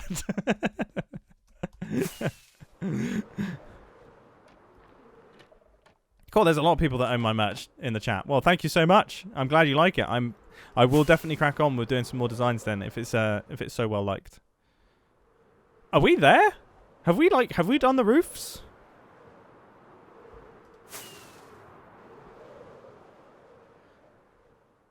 Are you planning to maintain this extreme level of detail for the entire build? This might be your biggest commitment I've seen you begin. Sort of. I think the density, it would be too much if there was this much going on for the skyscrapers. That would be crazy. It would be too much to even look at. So I think instead, this is going to be crazy, and then I think the skyscrapers are going to be marginally less detailed. Or at least they're going to be a little bit more consistent and a little bit more patterned, I suppose. Yeah. I think we're done. So we've got this back wall here. I've just thought do I do the walls? I mean, what design do I want on the walls? Here's the thing. I'm probably not going to have apartments facing out this way. I'm going to be real with you. But I think I am going to... I'll basically put gutters and some mild gribbling on the outside walls on the back. But I actually want them to be fairly simple so that your eyes are drawn more into the skyscrapers. That's my way of saying that I'm going to be lazy. I do need to repair my elytra though, so let's do that.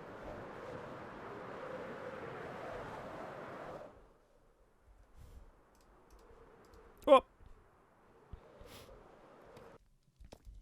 Please do the walls. Please do the walls.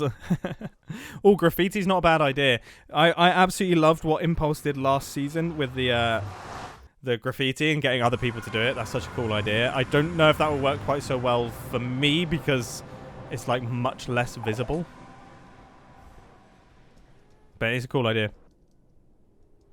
Can you mod sounds first? No! You will all live through this with me. You're all gonna get it. Everyone, turn up your volumes to 100%.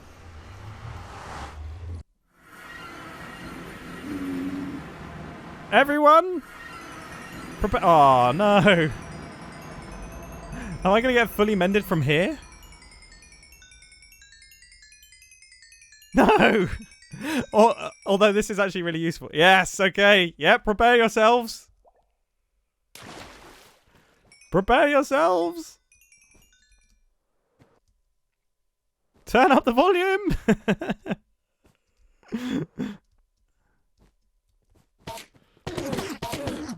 You know what? I'm joking, I'm joking. I wouldn't actually do that to you. Why is it so loud? It doesn't make any sense. There's nothing else in the game that's that loud. It doesn't make sense. Like, I can't think of anything else in Minecraft that is that loud.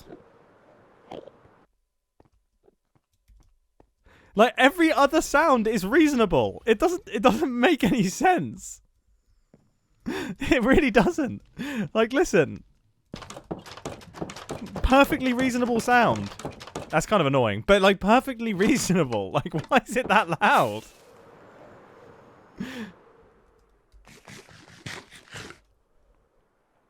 Horses dying. Horses dying is bad. Yeah, horses dying is a bad one.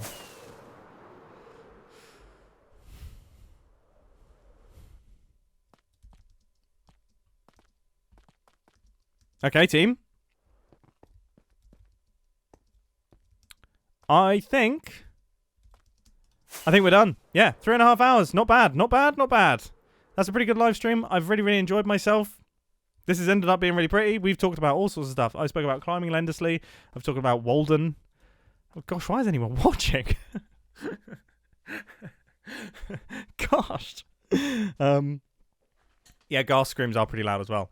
Thank you to everyone who donated. You're incredibly generous. I feel absolutely terrible that I'm completely terrible at understanding how donations even are readable.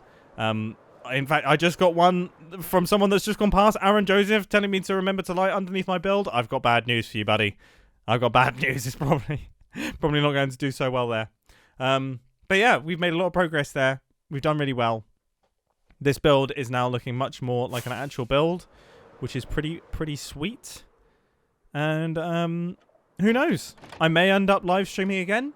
I may never end up live streaming again. We will see. Thanks, team. See you later. Bye. Oh, I've lost the button again.